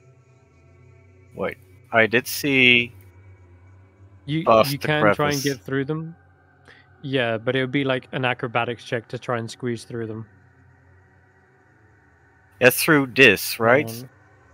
And if I that's right. Backtrack and go over here. That's rubble. Oh, that's closed off. I should say that's kind of rubble, but you can peer through it. But it's going to be the same check either way. Okay. You might be able to crawl over the kind of like the pile at the ceiling. But you'd be like on your belly as opposed to standing on your side. Okay, so through this way would have been faster. Yeah, sure. Sure. So give me that acrobatics, you said. acrobatics check. Yes. Oh fuck. Nope. You get stuck.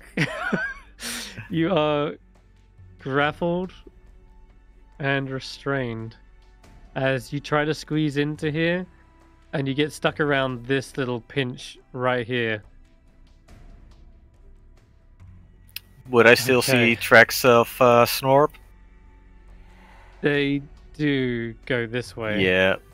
in the dark. And it's at this point you might even hear some like echoed whimpering. As for Snorp, let's just see how long. Yeah. Oh It'll be like no. this for a few minutes. Okay, this So while the ranges- rest is taking their short rest, I'll try to get unstuck and find Snorp. Yeah, effectively. Well, this raises an interesting little situation. Because you are completely restrained, and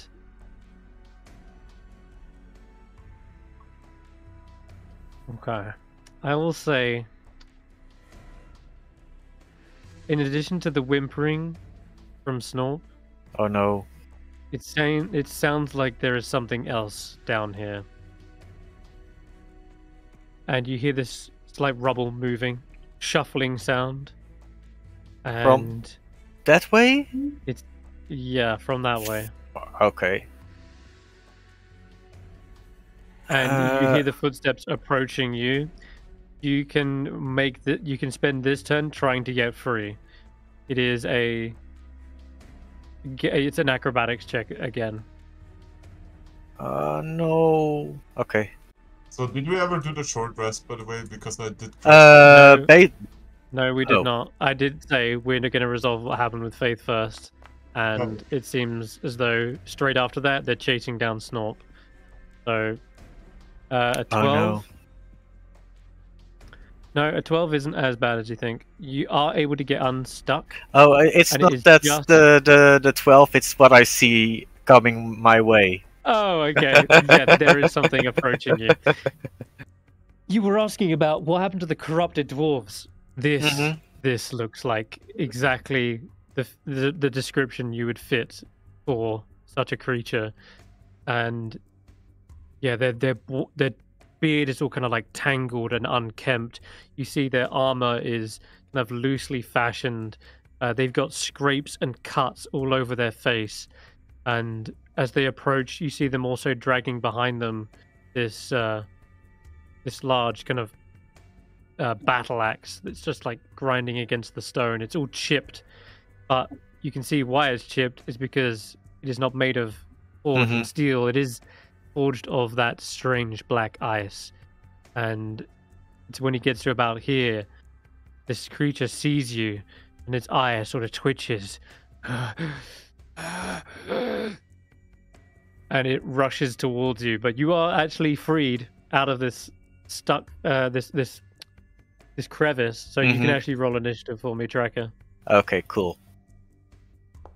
Do we also roll initiative, or can we like out of combat move up to him?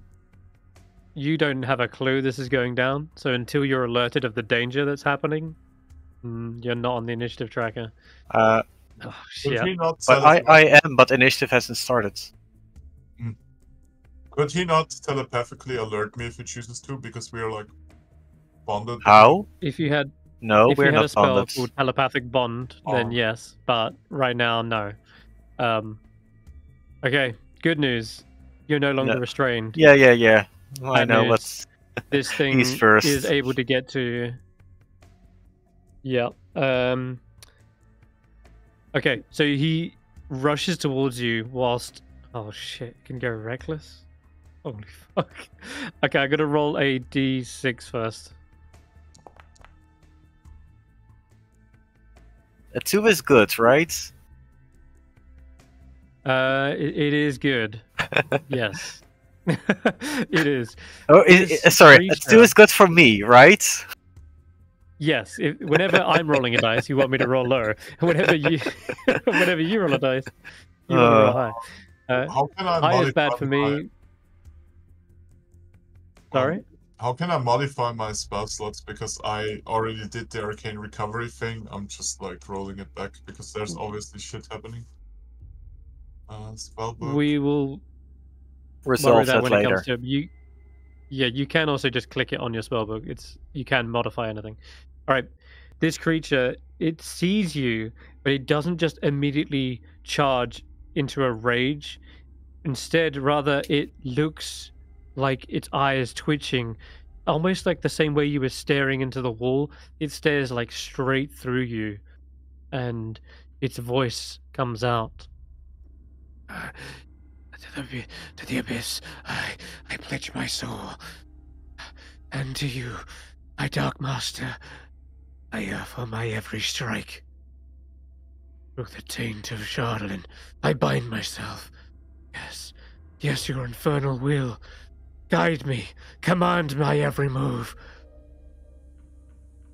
And Tracker, you're just standing there completely bewildered by what this thing is saying, but it's perhaps seeing a I vision, much understand like the you word infernal, and that's not good.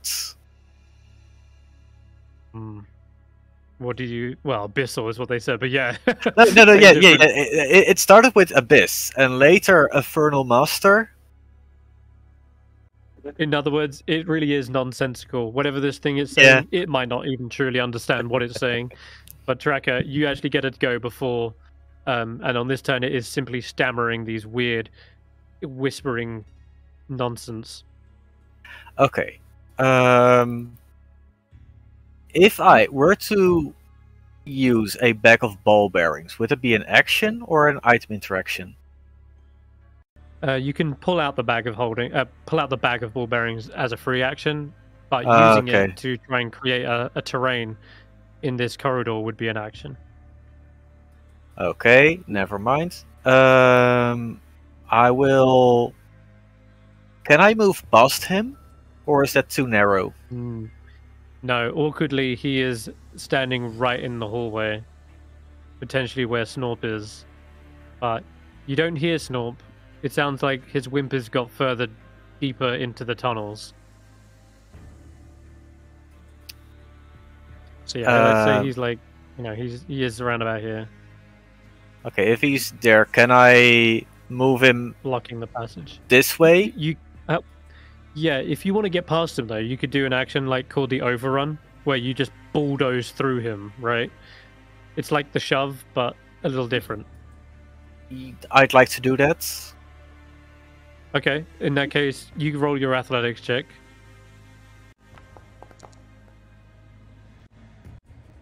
That's wow. Okay, I should have maybe raged, but this works.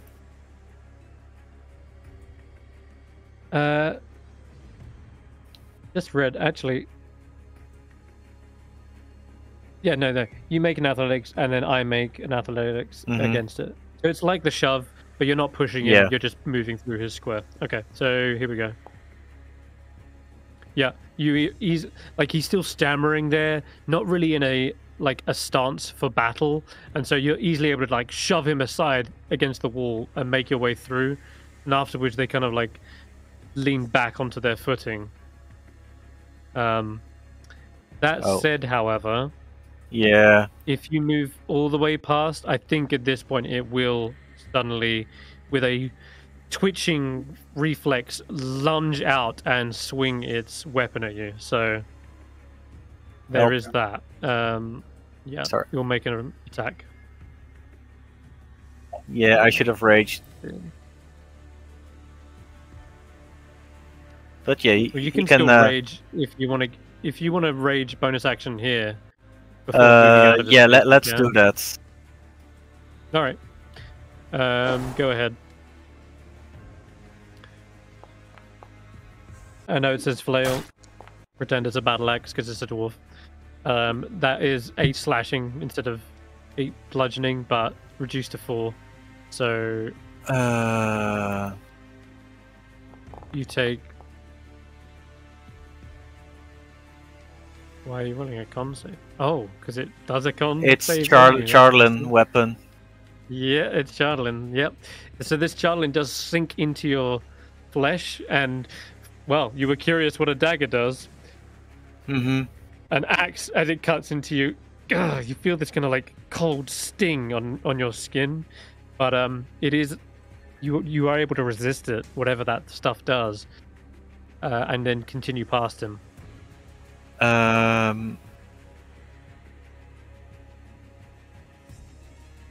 Do I need to take an action for tracking Snorp, or should I just run on good faith?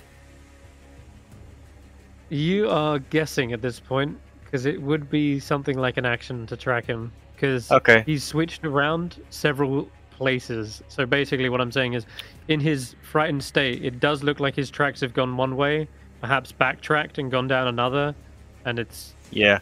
You're in the middle of combat running from this thing.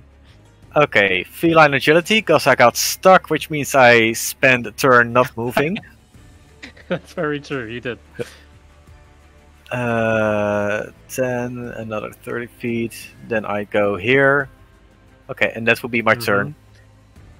You can see there are a T-junction and 2 tunnels down here.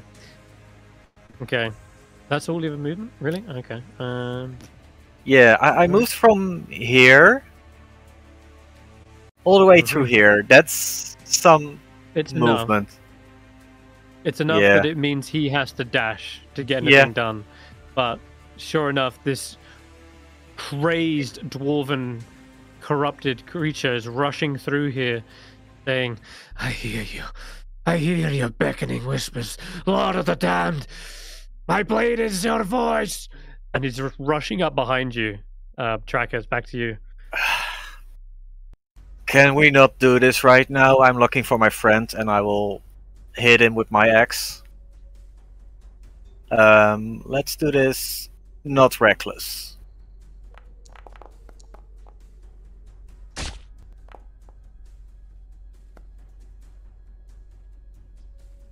Okay, Tracker, how best to describe this? He doesn't do anything to defend himself in this moment. The axe sinks squarely into his stocky shoulder. And instead of pain or even a flinch, this creature smiles and grins. Pain only fuels my conviction. Oh, you're one of those people. You get the sense it will take many a swing to bring down such a crazed, corrupted individual. He shrugged this off like it was nothing. Like you shrug off zombie swipes. We still have no idea what's going on. We don't hear shit or anything. I'm afraid so. It's they are deep in a tunnel. Some like 250 feet away from you. Okay, I will stand my ground here. I use the Storm Aura to get the 2 temp HP. Let's see what's gonna happen next. Well, since I have no idea what's going on, I'll wander off on my own. I'll just go exploring. You can, but you'll be doing that in 6-second increments. You can't go just like anywhere. Because this is happening round by round, alright? So you will just have to hold off for a moment. You're not actually raging by the looks. It doesn't. I did. Oh, fucking hell! I've added it there. Okay, you're good. Okay, so this. I hate to say it, Tracker. If you're standing your ground, you're about to bear witness to how terrifying and dangerous these berserkers can be. They go into a full frenzy. Actually, I should make it. I'm sorry. I should roll a d6 again. Apologies. Oh, you are so fucking lucky. Tracker, this thing is just, again, in this crazed manner, after you've hit it with an axe, feeling no pain, continues to whisper in maddening voices, Dark Lord, Your whispers fuel the flames of my fury. Your power courses through these cursed weapons, and I am your chosen vessel of chaos! Tracker, during that moment, you have another turn. God, you're so lucky.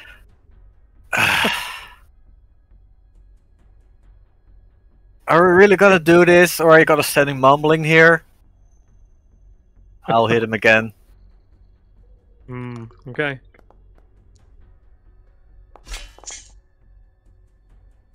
Okay, at least their AC ain't that high. No, especially when they're standing completely still. They begin to laugh, cackling as you begin to cut them. Again, seemingly, they are shrugging off these attacks. You're definitely cutting into his flesh. He is definitely bleeding. But again, it's just like these things don't feel pain. Yeah, that will be my turn. It doesn't. It's no use using my. Holy fuck! Another one. Okay, Oh okay. I'm gonna do Master something else. Your malevolence guides my strike. With each swing, I herald your dominion over this realm, for I am your blade. I am your servant. Tracker, you'll go. Okay, I'm gonna do something different this time. I'm gonna use my claw attack. What? Do they have armor? No, they shouldn't do. Yeah, okay, then piercing doesn't work. And then for my bonus action, I'll use the ensnare to push them away. Go ahead and roll a strength check. Athletics. With advantage.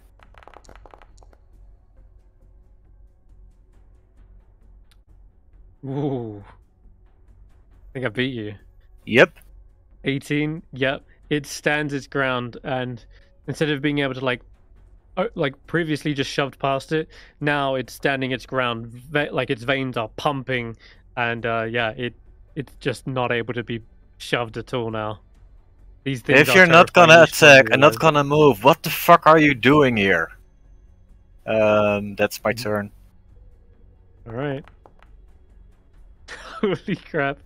Well, Tracker, you are confused as it is, because it keeps repeating its lines. I dance on the precipice of madness, Lord of Shadows. I will draw closer to your throne. Link me to your realm. Empower my strikes. Sorry. By the way, you don't even see it bloodied at this point. Yeah. You're getting the idea now? Tracker, roll another athletics. Yeah. Advantage. Athletics. God lord. You ain't getting past this guy. I'm gonna roll another d6. No, wait. I ain't done with my turn. Okay. This time I'm done with this guy and I'm gonna move away from him. Fuck, it's a dead end. That is the exact sensation you feel. It would attack of opportunity, but you're going to gain some half cover as you go around the corner here. Oh, cool. Yeah, I will say that you're basically ducking around through here. It's not got a clean strike on you, but I will take one nonetheless. That's going to hit, I'm afraid. And when you get to this dead end, that is when you realize just how deep a shit you're in. Yeah. And to that point, I'm actually going to have the others roll initiative. Yeah. Because when this Chardlin Berserker reached its fever pitch and yelled out, everyone in the halls heard that.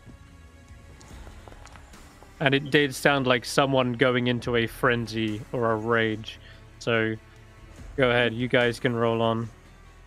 Roki as well. He isn't going to kill this thing one-on-one? Nope. Stef, you're up. technically, before this thing gets can its turn. I still have blades on active, I shouldn't, right? No, that wears off after a minute. Yeah. How many turns would a minute be? 10. 10. I will just take the, what's it called? The dash action? Dash? That's an action, right? It is, yeah. That gives me, wait. 60 foot. features? Okay, that gives me 60 foot. Can't go through that wall though. Yeah. Go I'm moving around. 15 up here and 45 here. That's And good. then I would Alrighty. like to cast Misty Step. That's Alrighty. 30 feet. Sure. Yeah, that's fine. And that moves me. Wait, where did he go? Do we know? Do we have a rough location? Where it comes from? This way, and then from there, have fun. Yeah. And that was my turn. Okay. Roki, you would have got a turn as well. Because if I recall, I did the shouty turn a turn before. Okay, so I'm gonna dash, and then you said it was this direction, so guess I'm going that way. Mm-hmm. Got it. That's all I can do. And then Stef, you get one more go. Dash action, 60 feet Mm-hmm. through here. Got it. Okay. Oh god. The Did you go left or right? Berserker. Can I attempt to telepathically communicate with him? Good question. I'm going to check if you need to see the creature or not.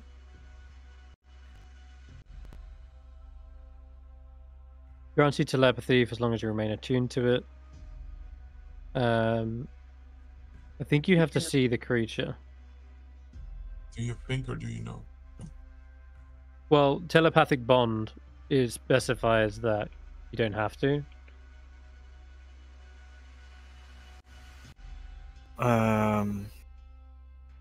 I just want to know if he went left or right. Or can I make, like, I don't know, a survival check? Maybe I see his track somewhere. That's an action, yes. You can speak telepathic to any creature you can see within a certain range of you. So yes, you do have to see. I'll pass my turn for now. Okay, cool. Draka, you are in deep, hundreds of feet below the earth, cramped in the middle of this tiny corner with a mad dwarf with a shardlin axe, which you know has quite the corrupting touch. Oh wait, I did make my save. Yes, you did, but thank the Lord. You bear witness to just how terrifying a creature this Shardlin Berserker is, as it empowers its strikes after reaching this fever pitch, beseeching whatever unseen Dark Lord it's talking to, seems to unleash its fury fully on you, and I'm gonna have to say this is gonna hurt. Is it? Could be an advantage. So, yep, he's gonna go wreck. Is it gonna hurt though? It will when I roll properly. I'm gonna roll that again. That's still a miss. Okay, cool. Oh yeah, well, you got the half cover on. No, even without half cover, even without, it's still a miss. Okay, right. Perfect. All right then. He's gonna keep going. Wait, it has another attack. Yeah, he's level 5. This is why I said. This time you do take 6, again, like slashing damage. And thankfully your rage buffers the blow. And then you thought it was over? No, this thing attacks with such fervor and mad swings that it's just relentless. He gets a third attack. And that hits as well. Again, the corruption is seeping into your every wound, and that time it's a fail. Oh no. You are poisoned, and what it feels like is this leeching vein kind of pushes its way into you, and you see where it should be like like a red vein. It kind of like pulses it up and pokes out of your fur in this kind of black and purplish looking vein. And suddenly you feel your heartbeat skip. You feel choked up. Your axe feels heavy. Your eyes kind of blur. But yeah, you are under the poison condition now. And cornered.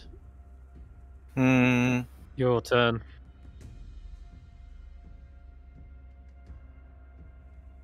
Okay. Okay. My last attack was with my claws, right? Mm-hmm. Okay. Attacks against it have advantage now. It's reckless. Yeah, but I don't think attacking it will help me at this moment. Finally realized. Uh-huh. This thing is not to be trifled with. At least alone. Okay, okay. Let's start with bonus action Storm Aura to give myself a decent chance. Okay.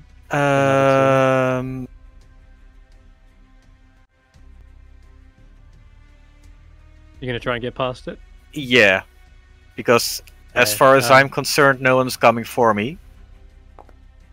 You can try crying for help. Like I'm not gonna cry for help. I'll cry as in shout. You gotta be a 21. I'm afraid the poison condition makes it flat. Yeah. That is really rough. That was my action. I'm not going anywhere. How high is the ceiling? It's pretty cramped in here. I'm not gonna lie. These tunnels are dead end, and they're about as tall as you are, if not smaller, because you're having to like. Yeah. Okay. Fair.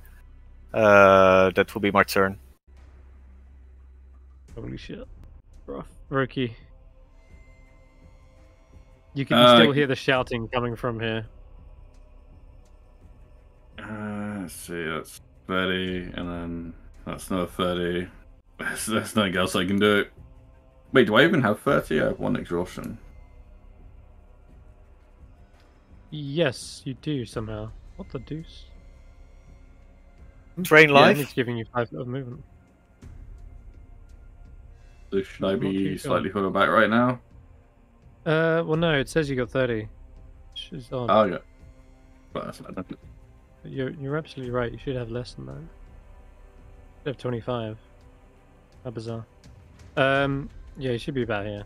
Just drag you back a bit. Okay, Faith runs after Stef, you're up. And you can hear shouting coming from deeper in these tunnels. This is a pile of rubble that you can see over. To crawl over it, you'd need to like roll an acrobatic check and squeeze through it. Do I see any hints of where Tracker might have gone? No. Can I also not do a survival you can do that, but it would take an action to do that. Yeah, I would like to do a survival check. Go for it.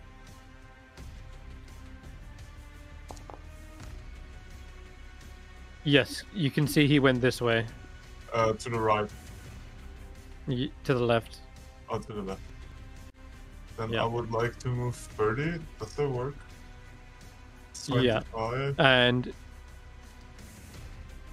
you can actually go. It doesn't let me move 5 feet in front here because of the. Because of diagonal movement. Yeah. Alrighty. Okay. Tracker. This thing is going to, well, first of all... Oh, and I'd like to shout out behind me that he went left, Roki. Okay. Why is it not rolling with advantage? Oh, that's a hit anyway. Just roll a d20. No, he's alive when we get there. Odd. Alright.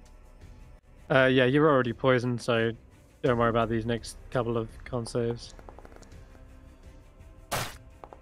Another hit. for the sake of.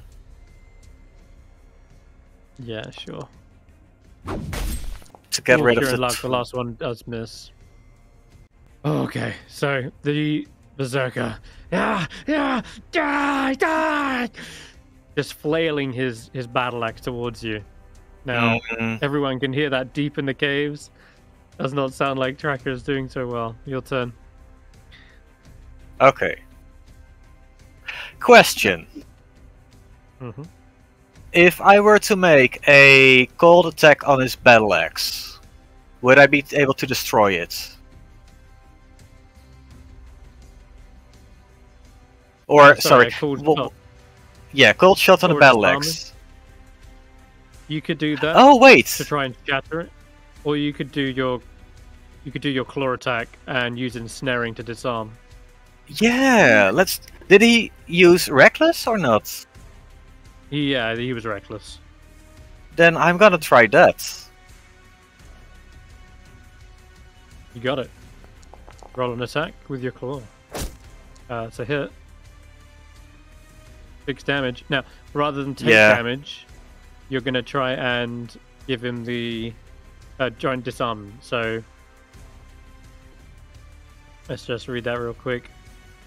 It says when you disarm, the attacker makes an attack roll against my athletics or acrobatics. Oh, okay. Ensnaring. Oh, here. You do not have disadvantage on the roll if the target is large. Oh, that's something else. Okay. So you should be a flat roll there, but anyway, I think I have just one. The attacker wins the contest if they beat your attack check. So you got like a 12. I got 16 on my athletics check. So you're unable to grip this thing out of its hand. It's literally got that vice grip, maddening, pulsing veins around it, just not letting go of that thing. That is everything. The Chardalin is what's fueling his zealous actions. You will not take this from me.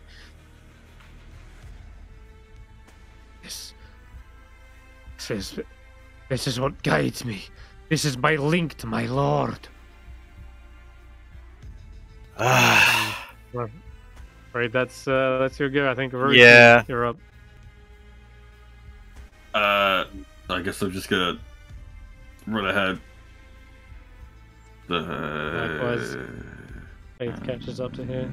20. As far as I can go. Stef. I would like to take the dash action. Mm-hmm. So, it's a bit awkward to move here. 20. Oh. You can use WASD as well. That was 10. That was 20. Oh god. If you hold down control as you're moving, you can actually create a path with left clicks. I got it though. The tracks go this way. Oh. Oh, okay. Because you rolled a success. So yeah, you can get up to there. Oh god damn it. Yeah, I'm afraid so. It's a bit of a tight squeeze. Yeah, oh god damn it. Yeah, sure. Tracker, this thing, roll its d6. It's gonna be a 2. I can feel it in my bones. Alright. Maybe you feel a flame in your bones. No, it's not. I'm afraid it gets its full round of attacks. God, you are getting absolutely hammered in here. If it was anyone else, I think they'd be dead at this point. Yeah, looks like you're poisoned for this round as well. Oh, I succeeded. Oh, okay. Now I DC failed. 13. Yeah, no. Oh, I wait. think that's reading out wrong. Like, it should be 13, but... You dead yet? It says DC 10. That's weird. Yeah, no, it's okay. Wrong.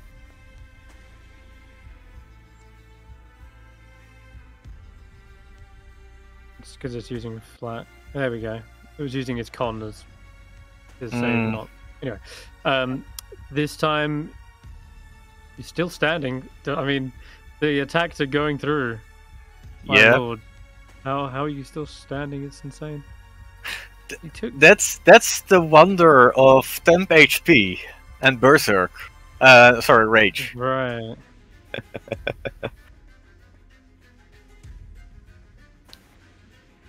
And because it might not be calculating it right. That's what's really going on. Oh. This whole character sheet is balked. It's definitely not working out. So you took. Oh like, fuck! For example, I when see you took it. the bludgeoning, you took 4. Yeah, you should. I should have taken down... 4, and it took down 2 for some reason. Yeah, you took down 2. Yeah. Okay, I know why. It's because it's got a con save attached to it, and it's trying to halve it because you're succeeding the con save. When you should be taking full damage instead. It's stupid. And this is why I don't fully trust automation. Yeah. Well, it's because it's old import. It's no. It's Roll20. Blame fucking Roll20. I see. It's Roll20. Okay. Yeah, it is. It's imported from Roll20. Foundry, no problem. But yeah, you should be taking double all of this.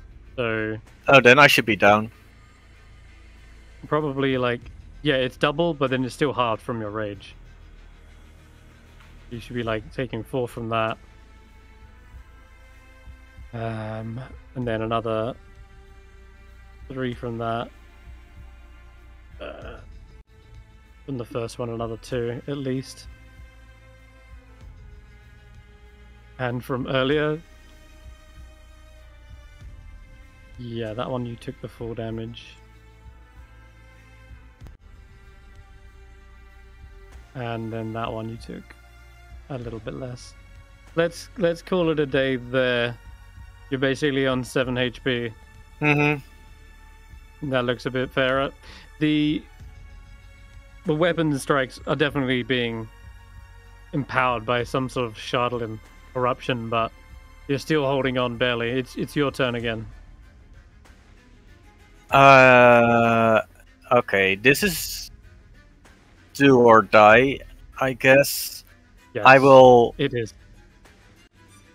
Storm Aura, Reckless, and then get rid of his Charlton Claw. Okay.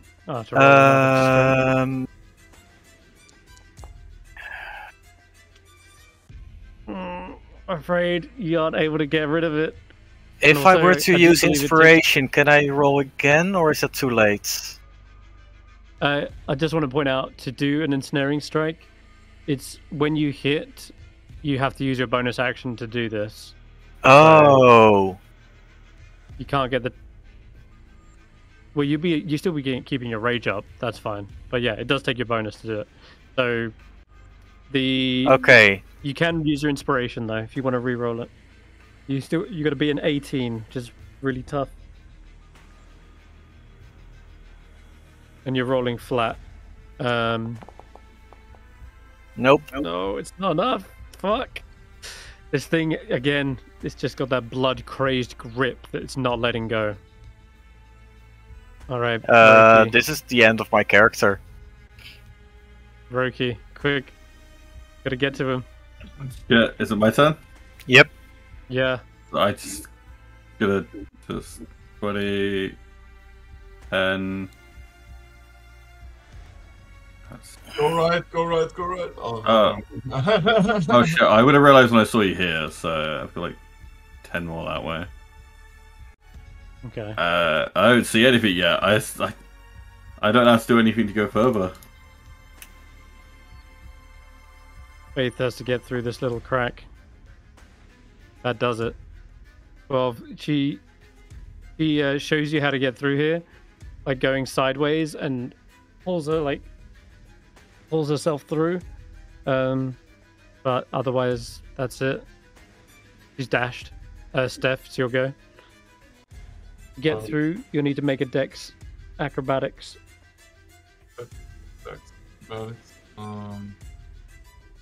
Does that take away from my action? No, this is just movement.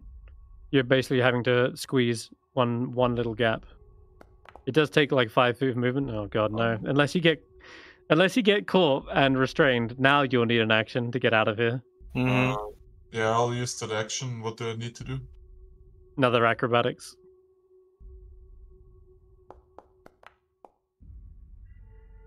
Plus, yeah, okay. You do get out. It was a nuisance, and it slowed you down, but you are able to quickly pull your way through. Moved 10 there. Oh, I still have 20. Yeah, so you've got like you got 15. Yeah. Okay, cool. You can hear the shouts from somewhere deeper in. This Shaolin Berserker is squaring off against Tracker and is about to line up his essentially final attacks. Miss. Try to fix the automation. Miss. Well, he's going reckless again, but before we do anything... Oh sure, go reckless. Oh fuck. Yeah, he's going reckless. Wait, was left even the right direction?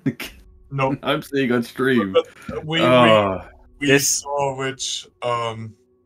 which path Tracker took with the survival check, which turned out to be a boosting. God. That's a hit. Oh, Lord Tracker, you're on make another con save. Do I need to make another con save? Oh fuck. You do, but just I rid of that. Clicked away. Okay, well. In that case, then you're just taking the 9 bludgeoning damage reduced to 4. Yeah, you should be on 3, right? Okay. Another strike swings. That's a miss. And one last. That's a hit as well. Can I give him my inspiration for that last roll, or that's not how it works? You can't inspire someone. Yeah, that doesn't. Okay, yeah, I'm on death's door now. Attack. Does he get honor? You are on death's door. Yes, he does get honor for going after Snorp. That's very much true. But does he live for it? That's the question. Tracker, that final battle axe finally chunks into you. Your eyes roll back for a moment.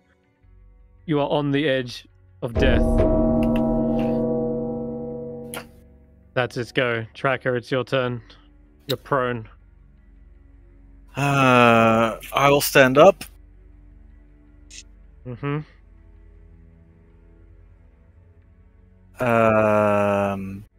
And you take a level of exhaustion. Yeah. That one.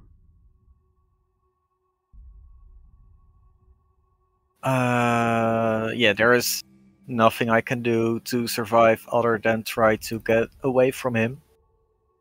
So I'll shove my way through with the athletics. You want to overrun? Yeah. Yep. Okay. Am I still poisoned? Yeah. Okay. Let me check. If you rolled a con save and succeeded 13 on that one, let me check. It lasts a round, basically. Wait, only a round? Correct. That means that I have been poisoned way longer than I should be. You've been failing, though, because he's been attacking continuously. I've been saving a lot of them. No, I know you have. Oh, fuck. The last turn, you succeeded. So this is the first time you have not been poisoned. Oh. Remember, it was DC 13, not 11. So. I see. Yeah, okay. You were consistently getting poisoned again and again. But this turn, you dodged one attack and passed on the other 2. So you are no longer poisoned. You're able to fight back against this. Stand up, face this thing in the face to face, and now you're going to try and shove through. So give me your athletics check, but with advantage. So yeah, roll again. I've been pinned somewhere. No, I'm not dead.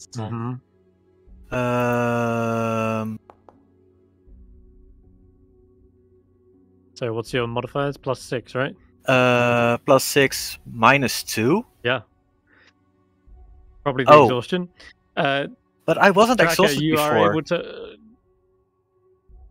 Yeah, but We'll Hold on a sort it out second. later. But I am able to get past him, right?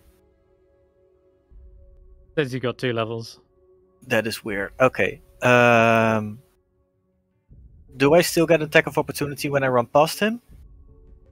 When you overrun, When I you- leave his range? there's the mover makes strength. If the contestant wins, then you move through the hostile creature space this turn, but it does still get an attack of opportunity. It just means you are able to Yeah. finally barge past him. That was my action. Okay.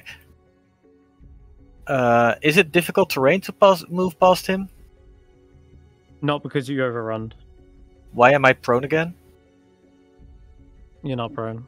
Okay, cool. Then I will move away from him as far as I can. Okay. I'll give you the half cover again as you go around the corner. And I'll make 1 swing. Ah, shit. Need to move you. Oh boy. This is rough. Oh fuck. Yep. Oh fuck, indeed. That's a 20. Oh my god. Oh. Except fucking that's hell. that's the is that the 20 for the death blow or the other one? Well, the death blow is definitely what matters first before Yeah, anything, okay. before you're dead or not. So we will we will say that is your death blow resist, which means you do not suffer any levels of exhaustion for getting hit on death's door. Cool, cool. And I am poisoned again. You would be poisoned. Yes, that's true. Jesus, Tracker, you are successful. Okay. Feline agility. I'll run 25 more feet. Okay, you run as fast as your fucking legs can carry you. Does he Jesus get honor Christ. for that? No. Stop with the honor. This isn't honorable. Okay. Tracker is seen just at the edge of that tunnel, Steph. You can hear his footfalls coming around the corner. Oh, nice. It is your turn, Steph. I would like to use my bonus action to activate Blade Sound, which I could have done all this time. Realizing now. Oh, I forgot. I didn't use my bonus action, right? Yeah. What would you like to use it for? My Storm Aura. Okay. So yeah, Steph, you can bonus action Blaze Song. You see Tracker around the corner staggering. Which means I can move 45 up. Oh, god damn it, this fucking paste. Okay. Can I move past Tracker or? Yes. You may. How much movement do I have? I can see him now. Wait, something's fucky here. You can just. What's you can happening just move here? past him. There's a crazy guy with a. There is 2 of me on the screen now. What the fuck did you do? Mm. And I moved you whilst you were control moving. neither of them. That's because I moved you whilst you were moving him. It does fix itself, but you can refresh if you want. In any case, I don't think you can get to this creature in this round. So would you like to dash or wait for it to come around and you could dodge or? But Tracker's telling you there's something chasing him. I am still in the process of refreshing, so I don't exactly see what's going on. No, you don't need to worry about that. I'm telling you now.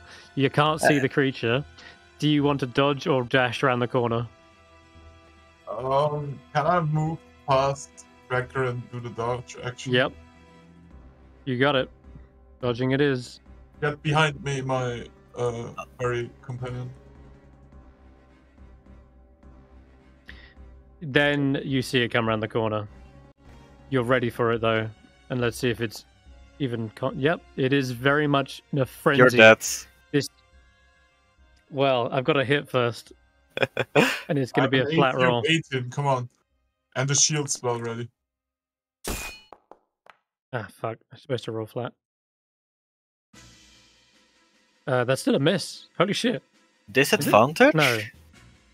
Yeah, it's because he's got dodge. No, that should be a hit. 4 bludgeoning. No, Isn't it a? Shouldn't it be a Yeah, hit. I have It's AC flat roll. 8. How the fuck? flat roll? Huh? Because it's a flat roll, I rolled a 17 plus 5 is 21. Sorry, 22. Can I use shield in response? Yes. I would You like can. to do that. So, Alright. Spellbook, Back up to 11. heal. Let me know.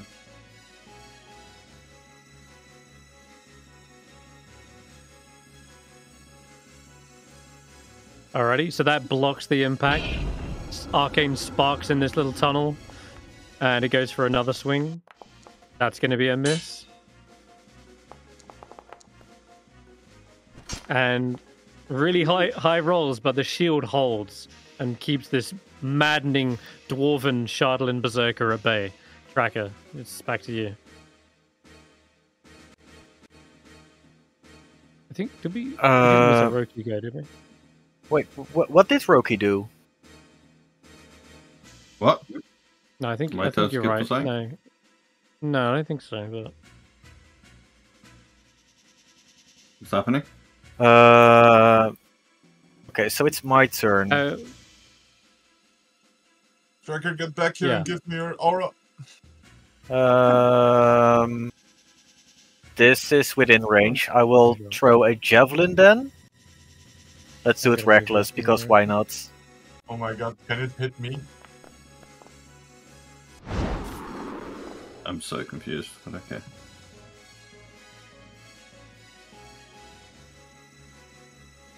Oh fuck, I was still poisoned. That misses. yeah, technically you were. Here. Roki, you need to make me an acrobatics check to squeeze through here. Okay. And I'll use my Icy Aura on Stef. Natural 20, nice. I'm gonna say that doesn't even give you difficult terrain to get through there. Okay. So I can just continue around after the... Yeah, you can. This is your go now. Oh, so I have my 30 from here. Yep.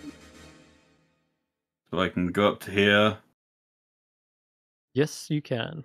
And at that moment that I see Tracker, and I see how fucked up he is, I'm gonna Snorp is not in that direction. Well, I'm gonna call out to Zaelong, and I'm just gonna scream, "Give me sanctuary!" Oh yeah. On who? That's Everyone. just an area of effect. Oh. That is. Oh. Wait. I'm casting the right thing, right? That's just like people around me. It should be Twilight. Yeah, if you do. Oh, the click Twilight Channel Sanctuary. Divinity, Twilight Sanctuary. What does Oh that yeah, it's a spear of 30-foot radius around me.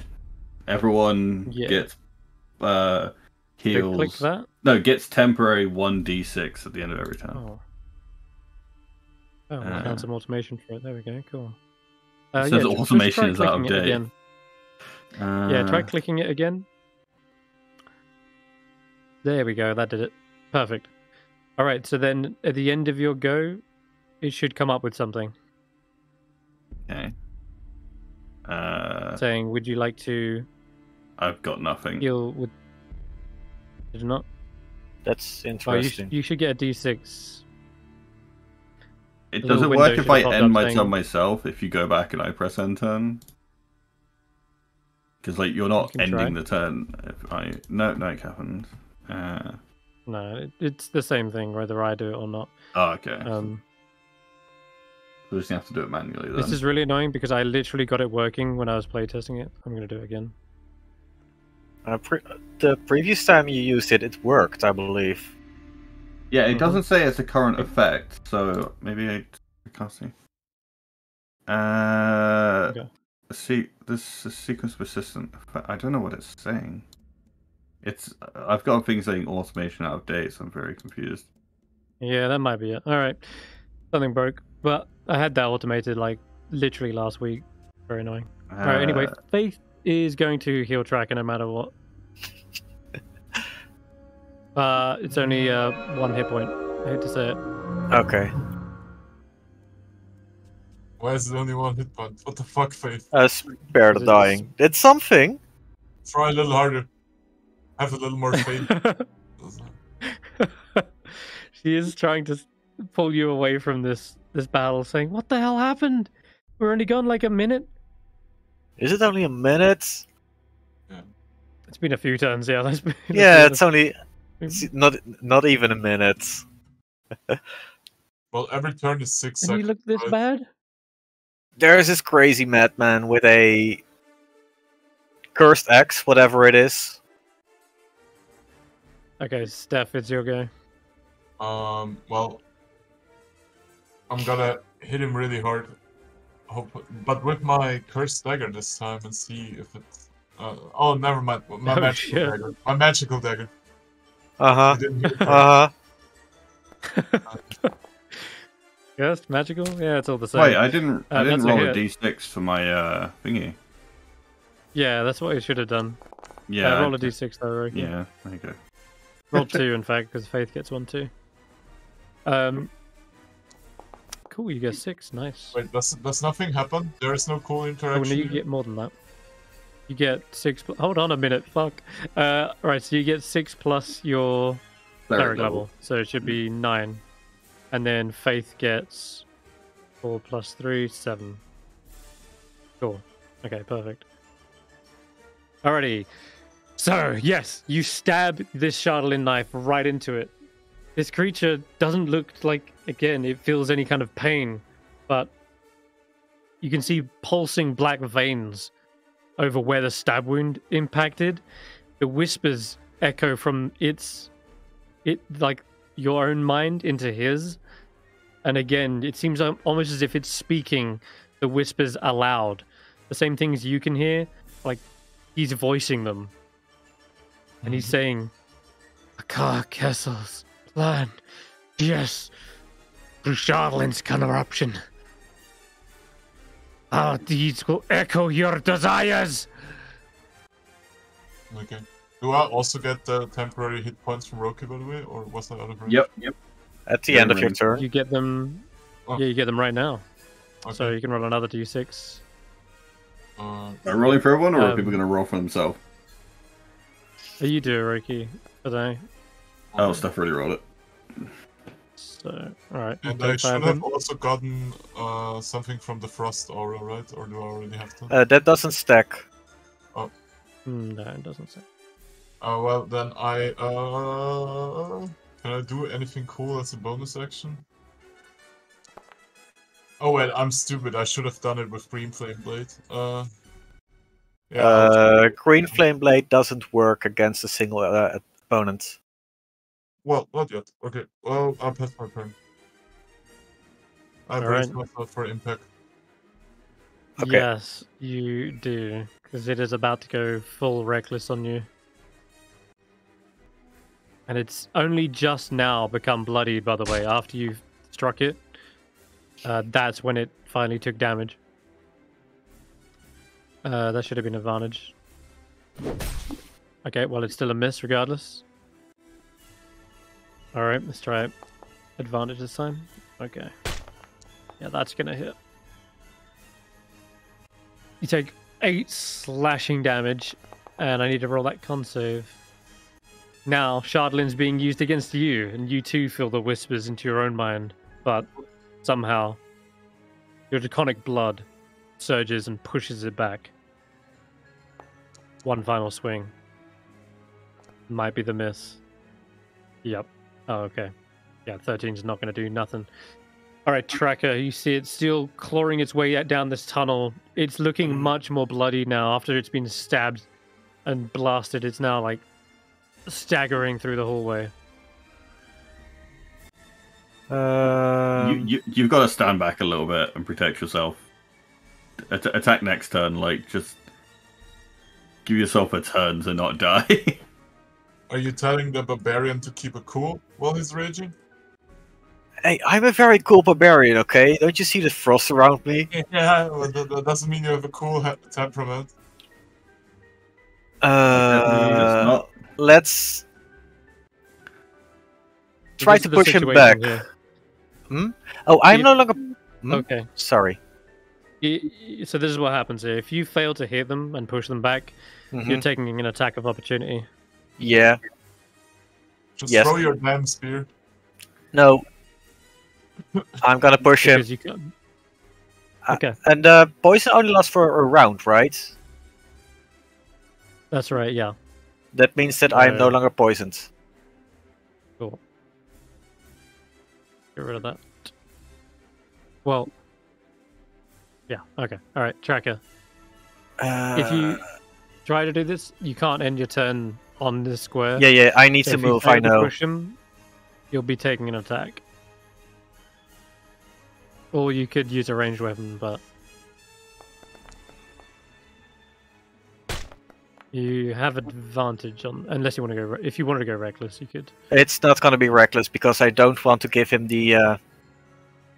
Oh wait, Okay, you got it. Did he attack reckless? He did, yeah, but Oh fuck! he Yeah, then. isn't a barbarian. He's not a barbarian. Oh. So he doesn't get the reckless on every swing. It's just on his turn. Okay, so he doesn't get an attack of opportunity against me when I move. Sorry, he doesn't get advantage on me when I move back. Yeah, yeah. Cool. Okay, pushing. You want to try and like shove him down? Yep. Okay. Wow. Alrighty, strength check. That might be enough this time. Yeah, it is. Alrighty. Back you off. Grab his head, slam it against the wall, and yeah, crack it against the side there. Leaving a bit of breathing room for you, Stef. Roki's go. Well, we both know I'm gonna run after him and try to stab him again, right? We're all aware of that. Sure. Oh yeah, but you might be able to cut him down. Well, not on your turn, but soon. Yeah, and then Tracker, you get. Temporary help. I got 10 HP. Oh, Yeah, but you're you get already on more there. For me, it gave the opportunity to roll for it. Oh. Did it? It says Twilight Sanctuary 10 HP, and then 1d6 plus 3. Oh, if that's there, there's there. I don't seem to have my Did that temporary pop hit up for points you, for some reason. Steph? No. Did that pop up for you, Steph? Nope. That is weird. Oh. Okay, maybe now I It's think like- I know what's going on. It's like it seems like someone has like permission on something. Don't worry about it for now.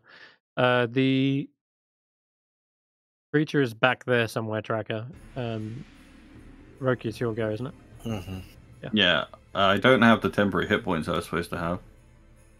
Yeah, you do. Oh, yeah, I do you now. I do now. I guess I didn't have it a second ago. I'm so confused. I'm gonna kind of like.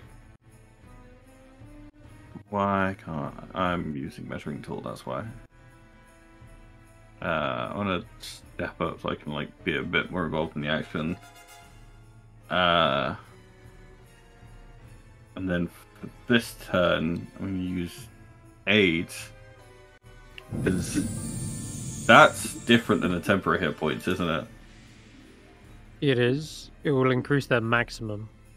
Yeah, By 5. so that should keep everyone a bit more likely to be alive. And then I feel close enough to like jump in and attack next turn if I need to, so I end my turn there. Cool. Hell yeah. Alright, you've got an extra 5 HP, everyone.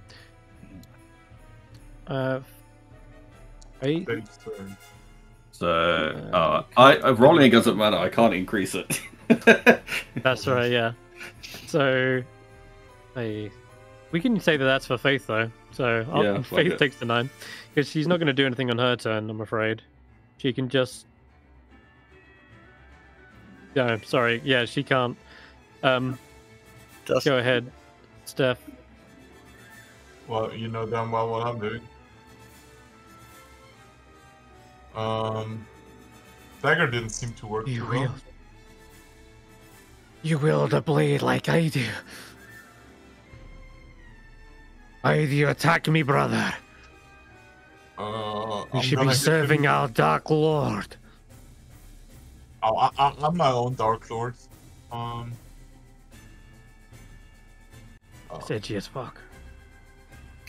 By the way, I just realized earlier, by the way, my scimitar also has cleaving when I was hitting the zombies. I'm just reading that now. Oh, shit. Did he just say that? He is crazy as fuck? Yeah. It's also like my dagger doesn't show a damage number on my... I'm trying to figure out what would do more damage, the dagger or the scimitar. D4 plus 1 plus your dex. And for both of them, or... I guess the scimitar does more damage, the magic thing. That yeah. Well, if you had 2 Shardland daggers, you could make 2 attacks. But hey, that's a good hit. And you got a slicing off with the scimitar too. I mean, I could. So you managed to bleed him. Have 2 scimitars. You can, but they're not light weapons, are they? I'm pondering about it. They're not light weapons, but they're finesse. Yeah. Yeah, we have level 4 for that, you know. The other if it was a light weapon, you could get. The other thing is like, I don't know if this is the right place to ask, but I was reading through that and you can dual wield with a blade singer, but it says like I need to have one hand free to actually cast spells. Unless one of my weapons counts as like my channeling thing. Yes, unless you get an enchantment on it. There's some sort of like gem you can fit onto it that basically gives it a spell casting focus. Oh, I think it's called like a ruby hilt or something. Oh, by the way, I was looks like you have poisoned. Temporary hit points again, right? You did get them, and you just lost them, and now you're getting smacked round the face.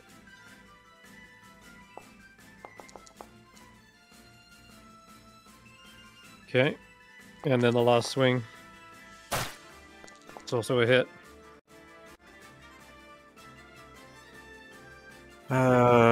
Okay. Yeah, it looks like I fixed the automation. Woo. Nice. Okay. Damn. Did I? No, it's even worse now. Lol. I still have all my HP. No, okay, now. Yeah, are you sure? You should be on 1. Okay. Should definitely be on 1.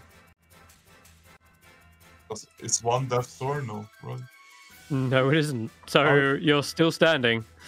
But my god, barely. And it's only thanks to Roki. But you should get another 6, at least, temporary hit points. So we'll see where you get Twilight Sanctuary. Where's Roki? I'm on top of you. Oh, yeah, okay. It's within 30 feet, yeah. Yeah. Probably be like here. Am I supposed to roll now then? I can roll for it, it's fine. One of you can. There you go. So you get 6. 3 plus 3, you get 6. Okay. Good lord, this is... Tracker, where do you go? Don't go in the space above him. I've got a plan. I was gonna pull him... But wait, why am I... I can... If I can get behind him, I can do something. But if you're there as well, I'll hurt you. So you can go to the side, but not behind. Okay, what I want to do, I want to drag Stef away behind you. Or behind me. Yeah? I do not consent. I do not consent. I don't care if you do not consent, I'll just do it anyway. No, you cannot interact with my character unless I allow you. Yeah. I hate to say it, but if he doesn't consent, then you would have to use your action to grapple him, and that's not good action economy. You'd use your action, not your movement. Yeah. You could always just toss a javelin, my friend. I will toss a javelin. I know it's not optimal for a barbarian, but looks like Stef wants to be in the front, dodging and weaving. And hey, every damage counts here. That's 9. This thing is flagging as this... Wait a minute. Javelin. What's up? Punch through. Okay, never mind. If it was a spear or something, you could have had pinning, which pins stuff to the wall, but not this time, sadly. Alright, Tracker, you definitely got a good hit in there. Get some more HP. If it was less than 5, it's now 5. Okay, Roki. It was less than 5. Why do I get it again? So, am I able to get up here? No. No? It is blocking the tunnel, yeah. You're a hostile creature space. Oh, you're a robot. Yeah, your mic got in now, something is dying. Hello? There we go. Oh, okay, can you hear now? Roki, you can't move through a hostile creature space. Okay. So I can only go Unless to you where overrun. Stef is. Doesn't the Twilight Cleric have something to move in darkness? No. And unfortunately, you can't end your turn on this space. So if you go to here, you either need to kill it, shove it away, or take an attack of opportunity. Such are the awkwardness of fighting in cramped spaces such as this. A shove is an action right there. Oh. It is, yeah. So basically, I Underweight can't do and push him anything back, without either. Well, I can't do anything good without either killing Stef or waiting until Stef dies anyway. I can offer you an option. Sacred Flame. Yeah, it's just that sucks. But okay. It does, but his HP total is also sucking right now. Yeah, so he fails, right? No? Oh god. But he is not looking good. Still very close. Faith is in a similar predicament to everyone right now. Like, she can't... The best she can do is, like, hold a Spare the Dying. And she can't even do that because she needs to be in range to do it. So... she does ask, Roki, could you swap places with me real quick? I guess we can do that. Okay. And I say I really enjoy this Pokemon Arena bell music. It is. She's gonna cast Spare. She's gonna hold Spare the Dying. Stef, your go. I would like to hit him really hard. You do need to. Gonna have to be hard to bring him down.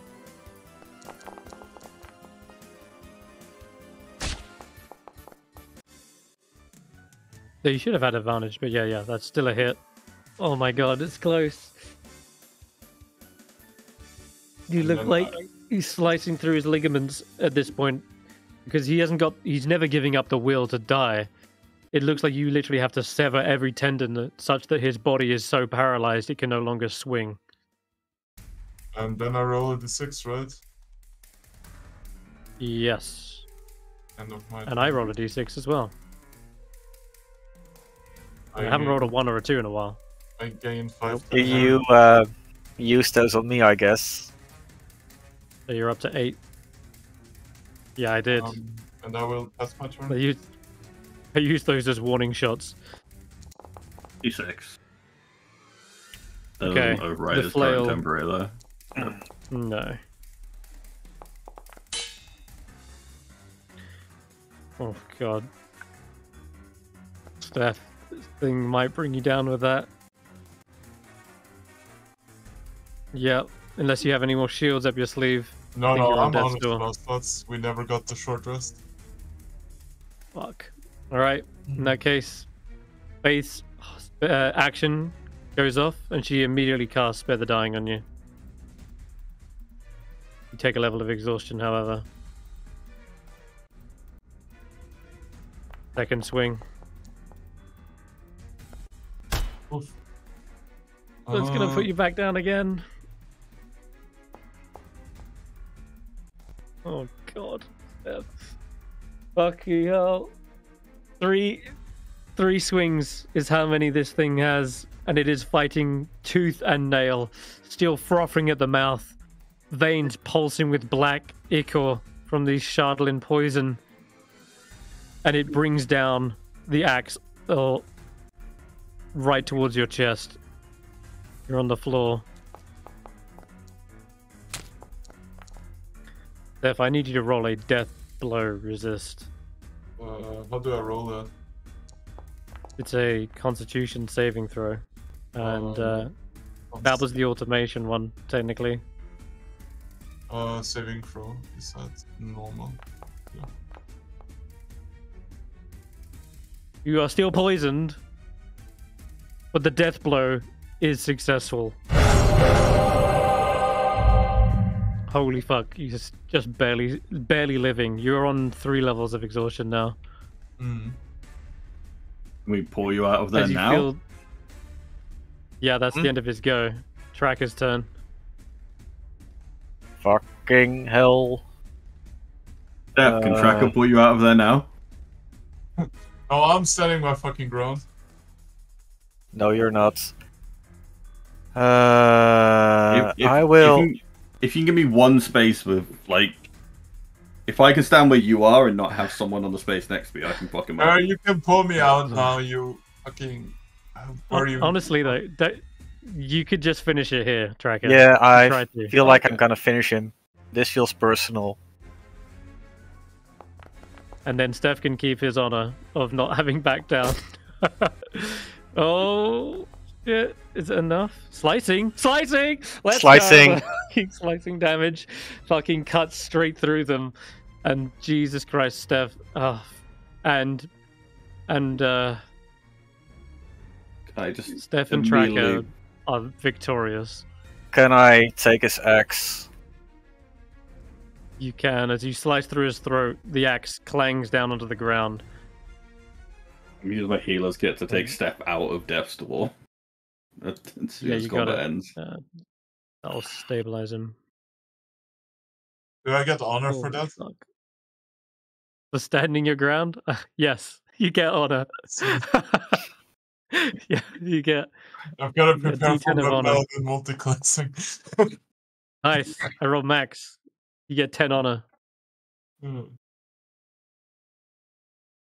Oh man, the body of this creature is still twitching slightly, almost as if he's trying to fight back, but the choking blood is stopping his body from really doing anything. His eyes are still like bloodshot with black veins. Can we take a short rest now? I want to find Snort. We still need to find Snorp.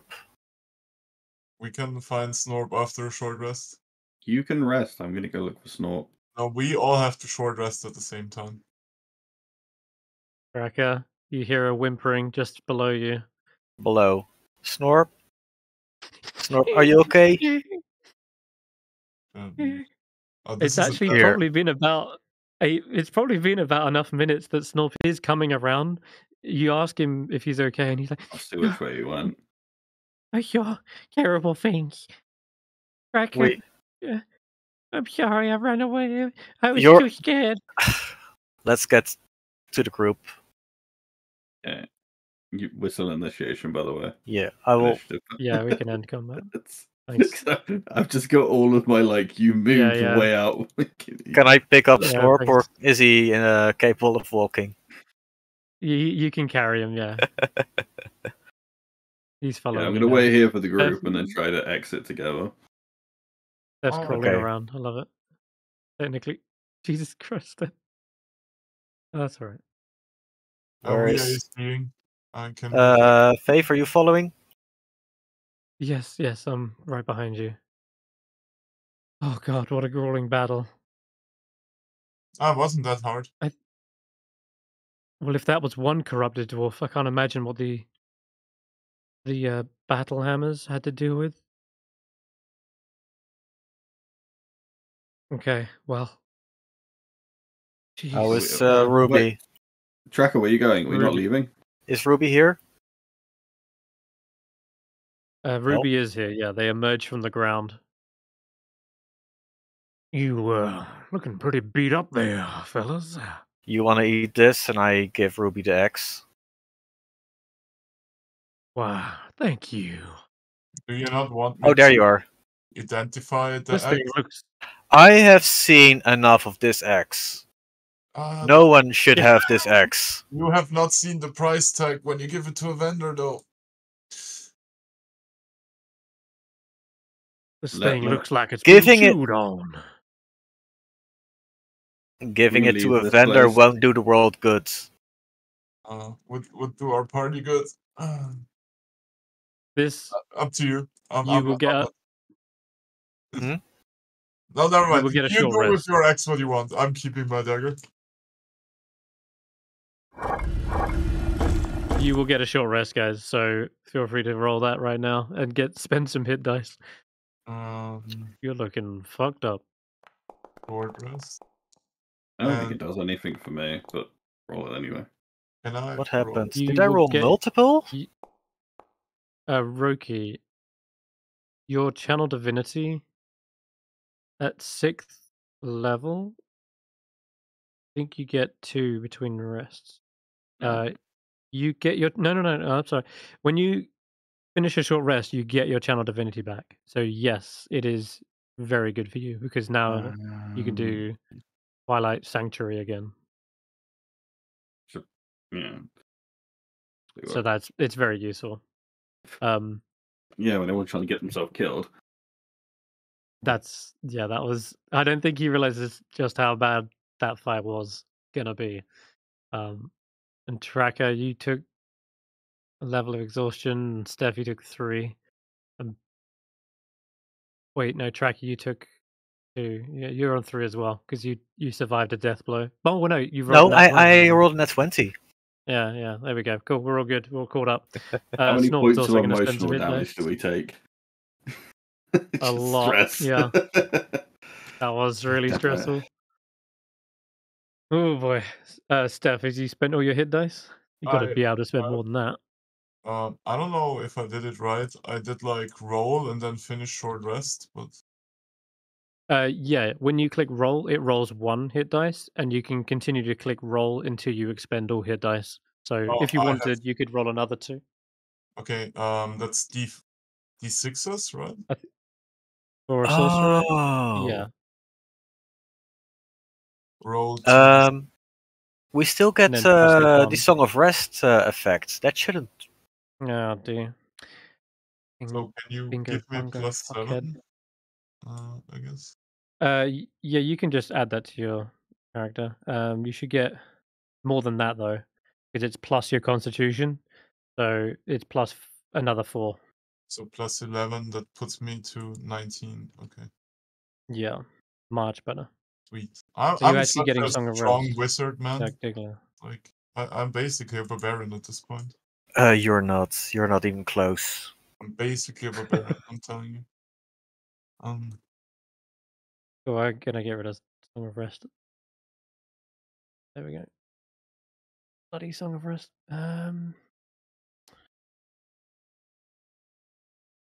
Let me be a bit delusional. That's part of my character. Faith says, "I gotta light another torch. We've been sat down here so long." Roki, are you feeling better? Don't know.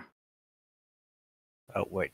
I don't know how to feel about the fact that everyone seems to be trying to get themselves killed. Well, it was close, but they still look like they're alive. Just barely.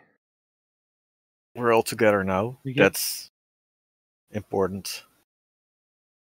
I don't know. I'm starting to feel like someone wants some death to happen. Well, not on my watch, right? Yeah. I just want to leave now. We've done what we've needed to do, haven't we?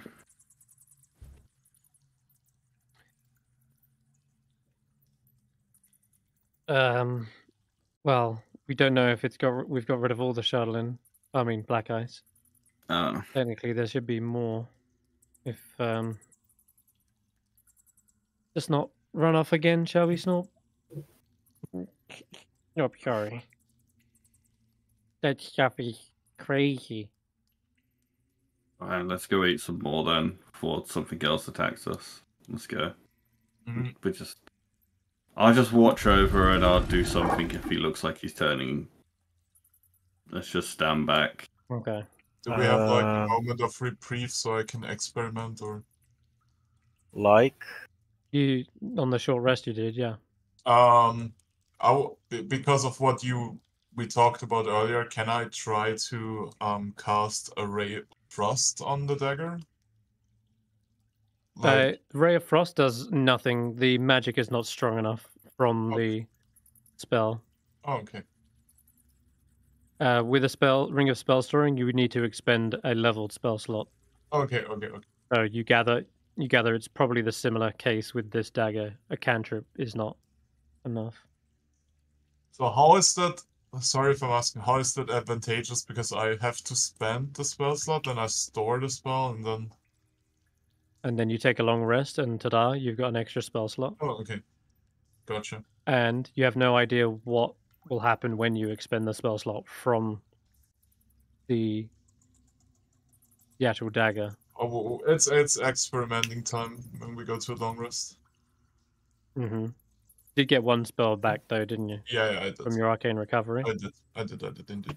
Okay, perfect. All right, cool.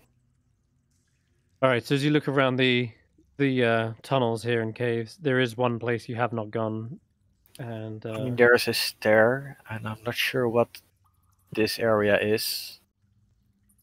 That ends in a dead end with, you can see like crumbled, ruined masonry. But Tracker, as you go down this corridor, and Oh, sorry, I thought you said this were to. Sorry. That's all right. No. By the way, we shouldn't have our temp hit points anymore, should we? No, they last until your long rest. Oh, long rest even. Cool. By the way, what's proficiency bonus +2? Okay, never mind. Proficiency. How does that scale again? By the way, do I get 1 for every level above 1, or? No, that's like every 3 or so levels.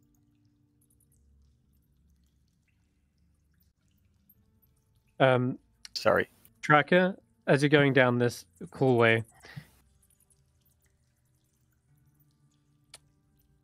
Well, you just walked straight down it, didn't you?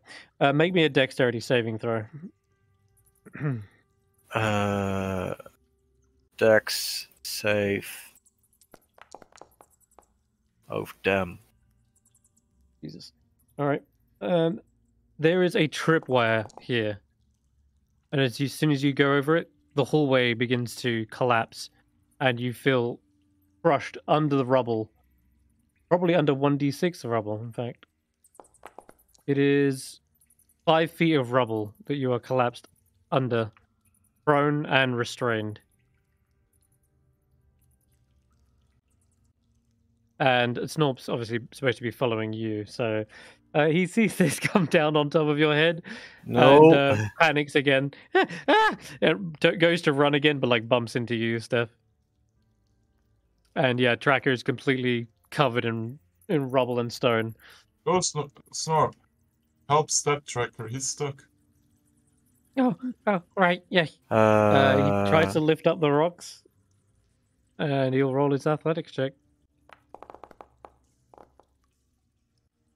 Oh, nice. And he does. He's actually making headway. He's lifting up rock after rock after rock, but there's 5 feet of it, so it's going to take him 5 turns of this. Hey, Ruby, do you like eating normal rock too? Tasteless. Mind helping my friend out here? Nope. So unappetizing. Okay, gotcha. Roll me a persuasion check, Steph. You can try to get him to help.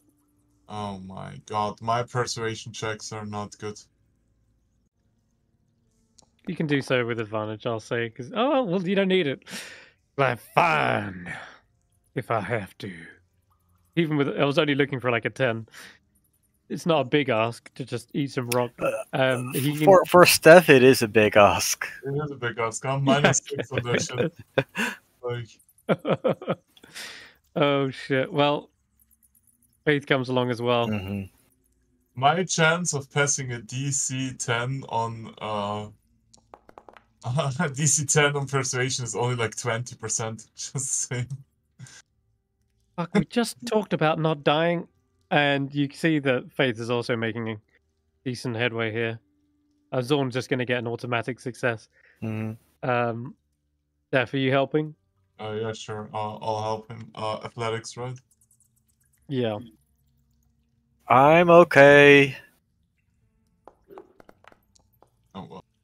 Guess I'm weak today. I'm struggling. Sorry, Tracker. The warm-up weight feels heavier than usual. And then Roki. I mean, I guess I want to come down and try and help. Yeah, I'm just not give me an sure. athletics check. Okay. He's nearly out. He's nearly out. You can see his head. He's saying he's fine. He's just a bit bruised. Rip. Okay. Maybe not. Okay, Tracker, you can roll another one. And then Snob will go for it as well. oh my god. Holy shit. Good job. These again, rocks 'cause one's don't out want me right to now. leave. Don't worry, Snob's got you. Yeah, it looks like I rolled thank you, nat 20, Snorp. so I'll say that counts as 2 successes, and he drags you out. You're so strong. Does Snorp get honor for that? Yes. He does. He gets a default honor for never abandoning. Gets 2 honor. I'm telling you, one day Snorp is gonna multi-class into a paladin, and then we're gonna change the spellcasting honor system. So down this hallway, you see it splits at the end, but well, now that you know there's traps, something made that recently. You could tell, like that was a fresh tripwire, and you don't think zombies are smart enough to pull it off, or crazed Chardlin berserkers. And I'm pretty sure specters aren't able to set up tracks either. Oh, well, No, guys, 'cause- before we run into the next crazed berserker dwarf, I mean, this part of the mine is safe as far as we know, right? As far as you know, yeah. Yeah, the party, even after the short rest, is pretty expanded on spell slots. Mm-hmm. Can we attempt a long rest, maybe, now that we're aware that there might be more stuff down there? Like, go ready into battle this time? Faith looks to the rest of the party. Good. Might mean Bungo could catch up. Yeah. Let's give Mbango a chance to get to us before we move on. Okay. All right. Suppose we're not in any rush. Faith says, "Do we take back this dwarf body at least?" Looks like one of them fell during the battle here. Or should we take the other one as well? The berserker, you mean? Oh, gods. There wasn't much left of him. Yeah, we can take the head. Maybe they know him. Jesus, that's even worse. I think, best to tell them we left that thing behind. It wasn't... it was hardly human anymore. Or dwarf. Yeah. I'll pick up the corpse. Yeah. Okay. All right. In that case, then, for the sake of brevity, we will say that you return back up to the surface to meet the Stokely Silver Thread, and he says, "You've done well. I didn't know there was any corrupted dwarves left. I thought they'd all perished. It's been so long." Well, there is one more parish now. Some other people also have housed this place. There's freshly laid traps in the tomb. Well, that confirms my suspicion then. Something is down there. Something's herding the zombies or setting up these traps. Can we ask him about, like, the ghost dude that we killed? What was his name, Roki? Balog or something? Barrick. Barrick. I'm more wondering who's Kessel. Beric was saying Kessel promised power. Kessel Oh boy. or something. All right. Well. Yeah, we can look through the annals of history if you'd like. Runa, would you mind? Oh, can I look at yes, the of book course. because I have more information than the party does. Can you even read that book? I have assume it's languages, so yes. That's spoken language, right? Read, No, wait, that's also reading. Never spoken. mind. All right. Well, let me take you to the library. Sure, I'll head off Not to on the this map. library. This. Oh, it's this one. Yeah. No. I'm just wondering if all of this was done on purpose. Like someone knew what it would do and did it on purpose just because they wanted power. Which one's the library? The one with the books. Yeah. Well, that's a bit hard to tell from here. Oh, sweet. There's a little hearth set up for you, so you can take a pew, read any of the books you like. There's a lot of history books in here. Some of them going back hundreds of years. Yeah. And would I have like any role to like maybe recognize a book or something? Sure. The book is literally titled The Crystal Shard. Oh, sweet. Yeah, I would like to. I would like to ritual cast my comprehend languages thing because this is all Dwarven. I think we can imply that, right? And well, take a look at the book. Do you want me to roll any checks? Or do you want me to roll No. tell you a bedtime story? No rolls required. So this all dates back to 1351, just like nearly 200 years ago, when during a trip to Icewind Dale, Dendabar the Mottled persuade Kessel to kill Morkai in return for a place of power in the Host Tower. There's going to be a lot of names here, but just bear with me. Kessel, this individual, was blinded by greed. He killed Morkai, the nearest thing he had to a father, and Dendabar in return left him to freeze in the snow. By chance, or perhaps even not, Kessel came upon Crescenebon. This is another book completely different. Like, this is apparently the Crystal Shard. And you have to cross-reference at this point, because one book is talking about a Car Kessel, and the other is talking about the Crystal Shard. So we can switch over to that book and start reading that one. Yeah, sure. Crescenebon is a vile relic of immense power. It was a crystal shard that drew its magical enemy from the light of the sun. Later on, it apparently gained a sentience, and it possessed a never-ending hunger for power and glory at whatever cost. Therefore, Crescenebon was not a reasonable being. It always desired a powerful wielder, usually a corruptible mage of some sort. Oh, and it was that's me. Mm-hmm. Oh. And as a result, we would greatly enhance the wielder's power. The crystal shard was also insidiously manipulative, and it would readily corrupt their wielder or even abandon them for someone more capable of furthering its goals of ultimate conquest.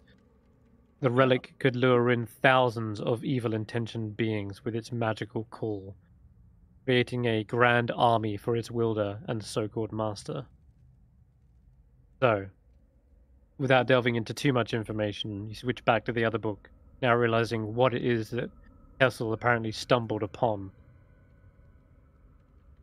The crystal shard dominated Kessel's mind easily, and together he and the artifact dominated an army of orcs, goblins, and trolls, as well as others, for the next 5 years, allying them with the local regiment, and they took over, or tried to take over, 10 towns before moving on to a loftier goal.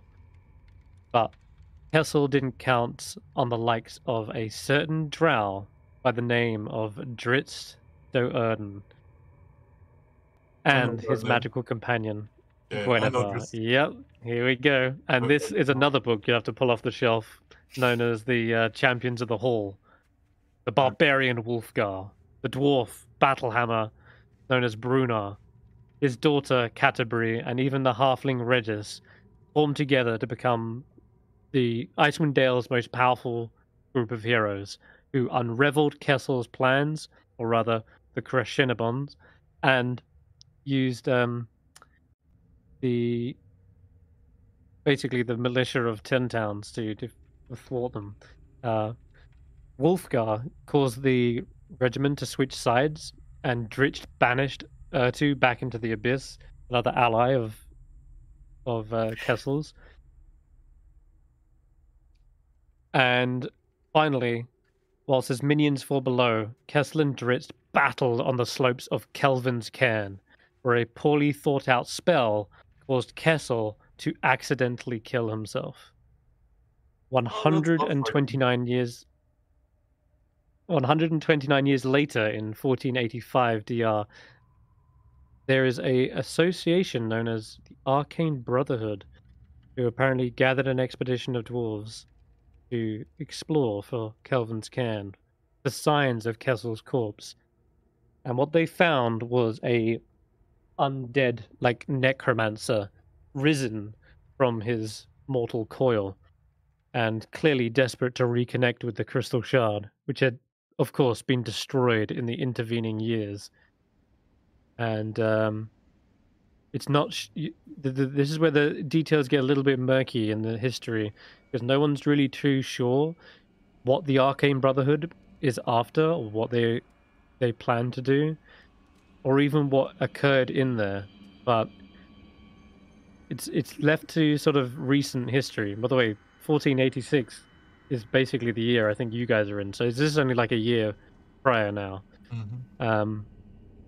Knowing that now, can I use my psionic crystal to maybe look into the dagger I'm wielding to glean more information? Yes, you could, but it would require yet another wisdom save. I am so down to be wise today, you have no idea. Saving throw or ability check doesn't really matter, right? I'll do. Saving throw. I'm so wise, holy shit. Yeah, you are. Okay, now knowing what you know, these shattered whispers are clearly just pieces of a greater whole. If Crescenabon was indeed some sort of sentient being, then its psyche is now in pieces, as every single shard was once a greater whole.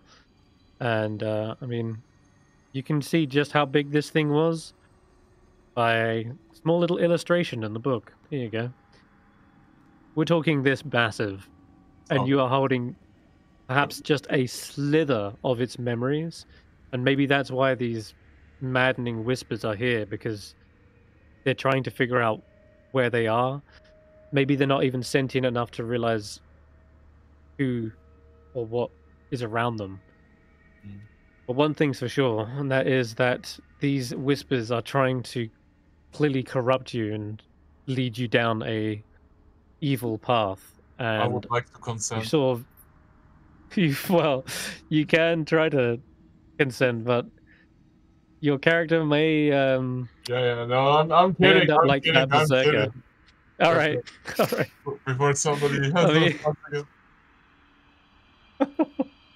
You saw what you would turn into, a raving madman clawing at the walls of a cave. Just, what's the difference? Yeah. Yeah, right. We have to kill Stef before he becomes the big bad. That's not in my backstory. That sounds like a plan. That's in your future, not your backstory. Speaking of your back, are you going to attempt to pass this piece of black ice? I guess we do that during the long rest. Yes, we'll say that happens. Over the long rest, you drop a stool, and yes, sure enough, there's a painful piece of that comes out with it. However, you passed your wisdom saves for the most part in getting it out, and so you don't lose your mind. But yes, as you're trying to like psionically whisper to this thing, you hear whispers that this thing longs for a worthy wielder, one that will follow through in its dark desires. Wait, is that my stool talking to me or the dagger? I'm not too sure what you implied there. You know what? You're not sure at this point. It may very well be your stool. Okay. But by the sense of the word wield, it might be your dagger as well. Sweet. Well, during the long rest, right, because we're gonna do one, I do have a spell slot for level 2 left over. Mm-hmm. I mean, I don't know if there's any interaction still happening with the books. Like, is my party asking me anything because I was reading the books, right? Well, they can ask you, or Hruna can literally translate for the others if they wanted. But like, I have extra information, right? And we do have this thing going on that they don't know about or are not supposed to know about. Can So you guys would, read some books myself? Yeah. I mean, reading the information in the books, that's like open, but I had like an extra vision. That picture, for example, I think is only something I saw. You saw a vision as well of that very crystal shard there shattering into like 1,000 pieces across Icewind Dale. I have extra information because of the dagger. Right. But yes, when he's cross-referencing a book, you can read the one that he's not reading, and yeah, all that information that I just read is basically privy to you as well. Now, where does Bayrick Hammerstone come into this? Well, again, it's not known what happened with Kessel and the Arcane Brotherhood, but it is known that Kessel was around here, this very place, like near Kelvin's cairn, and then Bayrick was the one to begin finding this crystal, this black ice, and then after a brief period of time, he forged them into weapons, and I think this is where Roki's information comes in. You heard him say that Kessel was promising him some sort of power by wielding this. So did the black ice as well, right? Right. When both Faith and me were paralyzed, the voice also said something about Kessel promising us power. And from reading this book, you know that Kessel, when his mind was dominated, was clearly serving Krishinabon. And at this point, you realize Kessel's not really the one behind it. He is simply a puppet of this sentient black crystal. So, yeah, Kessel and the Black Ice are basically one and the same. He's just the puppet. And if he's been brought back from undeath, he may be the cause as to who encouraged Bayrick to begin crafting items from the black ice. Would I have any information as to what might have potentially happened to Kessel's body or the expeditions to finding it? You would have if you had your stupid axe. Without the stupid axe? No. The Arcane Brotherhood was seen going into Kelvin's cairn. They don't know what happened with Akar Kessel. since I have intimate relations with Galvin's Cairn. This sort of all happened behind closed doors, but And maybe You can not roll a me history check. personally, but would I know someone who'd be able to help me? possibly, yes. Yeah, possibly.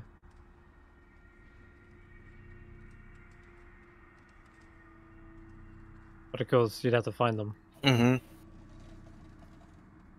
And also, you see in that illustration there, there's like it doesn't look like black ice at the time. That was Yeah. when it was absorbing the light from the sun, and it seems ever since the sun has gone out, gone this black color. But that's when it got its name. This image is in the book or not? Yeah, I said that this was in the book. Okay. Yeah, I did say that. This was a well-recorded thing. You can see that it's literally sat outside one of the biggest towns of 10 towns. It might even be Bryn Shander, I'm not sure. Possibly. But that anyway. might be Bryn Shander, but yeah. So that's as much information as you can ordain from these annals of history. You know everything about the Crystal Shard. You know the champions of the Hall. You know about Akar Kessel being a vessel for this Rashinabon, some sort of sentient evil crystal that absorbed the light of the sun. And now that kind of makes sense, Stef, as to why it's able to absorb magic and store it. That completely fits now. You realize why it can store spells. Sweet. Well, because a long rest recovers all spells, and I have one, right? I would like to attempt to store Scorching Ray inside of it. Okay. So this time, instead of going from wisdom saves to wisdom save, we're going to roll a charisma save this time. And this is only ever going to happen at the end of a long rest. Because you have a piece roll charisma saves, you bastard. Yeah, I know, this sucks. But that's literally what it says in the module. If you hold a piece of it over the course of a long rest, something may just break your mind. So we were long resting then. Yeah, you have finished a long rest. Okay. Ah, that's an interesting number. It's an interesting number, indeed. Oh boy. Oh boy, oh boy. The person, this is no longer the Stef you're talking to. What does a mind of one get me, Mr. Game Master? I need to take you into a different chat. That's what I need to do. I'm done. Is this where we're gonna end for the rest? Because Stef said he had to go like 90 minutes ago. I know. That's true. Finish a long rest here. Take a rest. Long rest. Yeah, you finish a long rest. We could also pull in Bungo at this point. And then delve back in there, right? Yeah. And we might even have another character joining us as well. But see the dwarf, then we can just pick him up here, right? There's a reason why he could be here for sure, but we shall Is he a see. Yeti? I think then. No, he's not a Yeti. He's a spectral ghost. He's an interesting character. He's whatever he is. He's a great fit for the party. I don't know that much. Okay. But Stef, I'm gonna say that you can join me in the other chat in just a moment. Just drag me. But if you guys are still here, I'll be right back. Actually, got an even better idea. I'm gonna drag. Oh no! I'm gonna drag Dingo and Casper into another chat. You guys can talk in there whilst I stream this so everyone can see. Okay. Right. Oh, we can go to the tavern. Oh, or not. Yeah, all that. Good. All right, Stef. Your luck seems to have finally run out. Now, rather than going mad, which was the wisdom saves, charisma is about your being. Yeah. And after reading the book about how this black ice is supposed to break one's mind and dominate it, it appears as though you will get your answer as to what truly happened to Kessel. Because in your mind's eye, you begin to see in the darkness a figure approaching. At first, his face comes into view, completely skeletal, stripped of all flesh. He seems to be wearing a sort of a large, kind of ornate-looking helmet with kind of pointed blades. He has a chest piece that resembles that of a rib cage and spiked pauldrons. Oh, do I know this guy And from a Baldur's spine. Gate 3? Possibly, yeah. Is it Kenrith? It's not. I will copy the image and send it to you. But in it's the private a Paladin of Raikou, right? Something like that. It looks like this. Did you? It looks like very much like a lich. I sent it in Discord, yeah. Okay, sweet, got it. And this creature appears out of this darkened mist. It looks towards you and says, "You wished for this to happen, and so it has. You wish I wouldn't say exactly wish. I'm just like, I'm open to experimentation." Oh, that's a good thing. Because we will be experimenting much with what you discover. Sounds... The black ice, as the dwarves call it. It is truly a marvelous find, isn't it? Oh yeah, I can store fire spells in it. That's amazing. That is but the tip of the iceberg. Oh yeah, I can see this dagger has a really sharp tip. Chardlin its potential is endless. We simply need to tap into the right weave.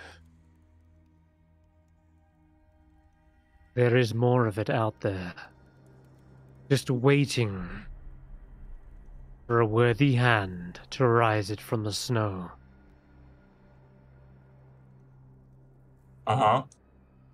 I think I'm pretty worthy.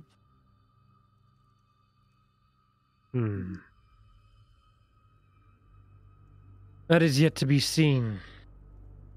However, I already have one such minion. Perhaps you could aid in his experiment. This creature,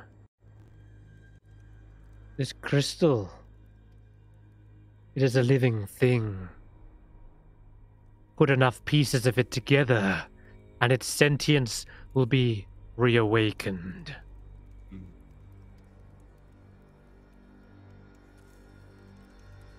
You seem to possess a modicum of magic. Perhaps you could infuse it as well. I mean, isn't that what I just did? I'm talking about a larger piece, forged together with tools of iron. Where can I create a... We create a body out of this creature, then infuse it with magic. Oh, the wonders, the powers. Wait, why do you need me? You seem like you know a lot about magic. We need as much charlatan as possible. Gather it. Hoard it. And then deliver it. Okay. To where? I will tell you where when the time is right. Once you have gathered enough. Okay. Until then, sleep well, Oh, well. young wizard. And try not to go mad. Might be a little bit too late for that. The vision dissipates in a smoky haze. And I think you've got another new madness effect. Do I get any? We won't call it madness. Do I also get any? It's more like this is more like a possession, less a madness. But advantage? No, I don't see why you would when you held onto that piece deliberately. If you'd have maybe kept some distance from it or protected yourself with spells, potentially, but otherwise, no, you kind of knew this was coming, and well, this is the price. Yes. Yeah, these are the consequences. But hey, could be worse. It seems to see you as an ally for now, and told you to hoard more of it. We'll see where it leads, but this could be a downward spiral for Stef. We will find out. And until then, I will end the stream and call it here. Till next week, when hopefully we have some characters with better judgment joining the party. We'll find out. I have amazing. Till then, what do you mean? I have this awesome stabby dagger. It can cast ray of fire now. That's amazing. Enjoy the power while it lasts. Yes.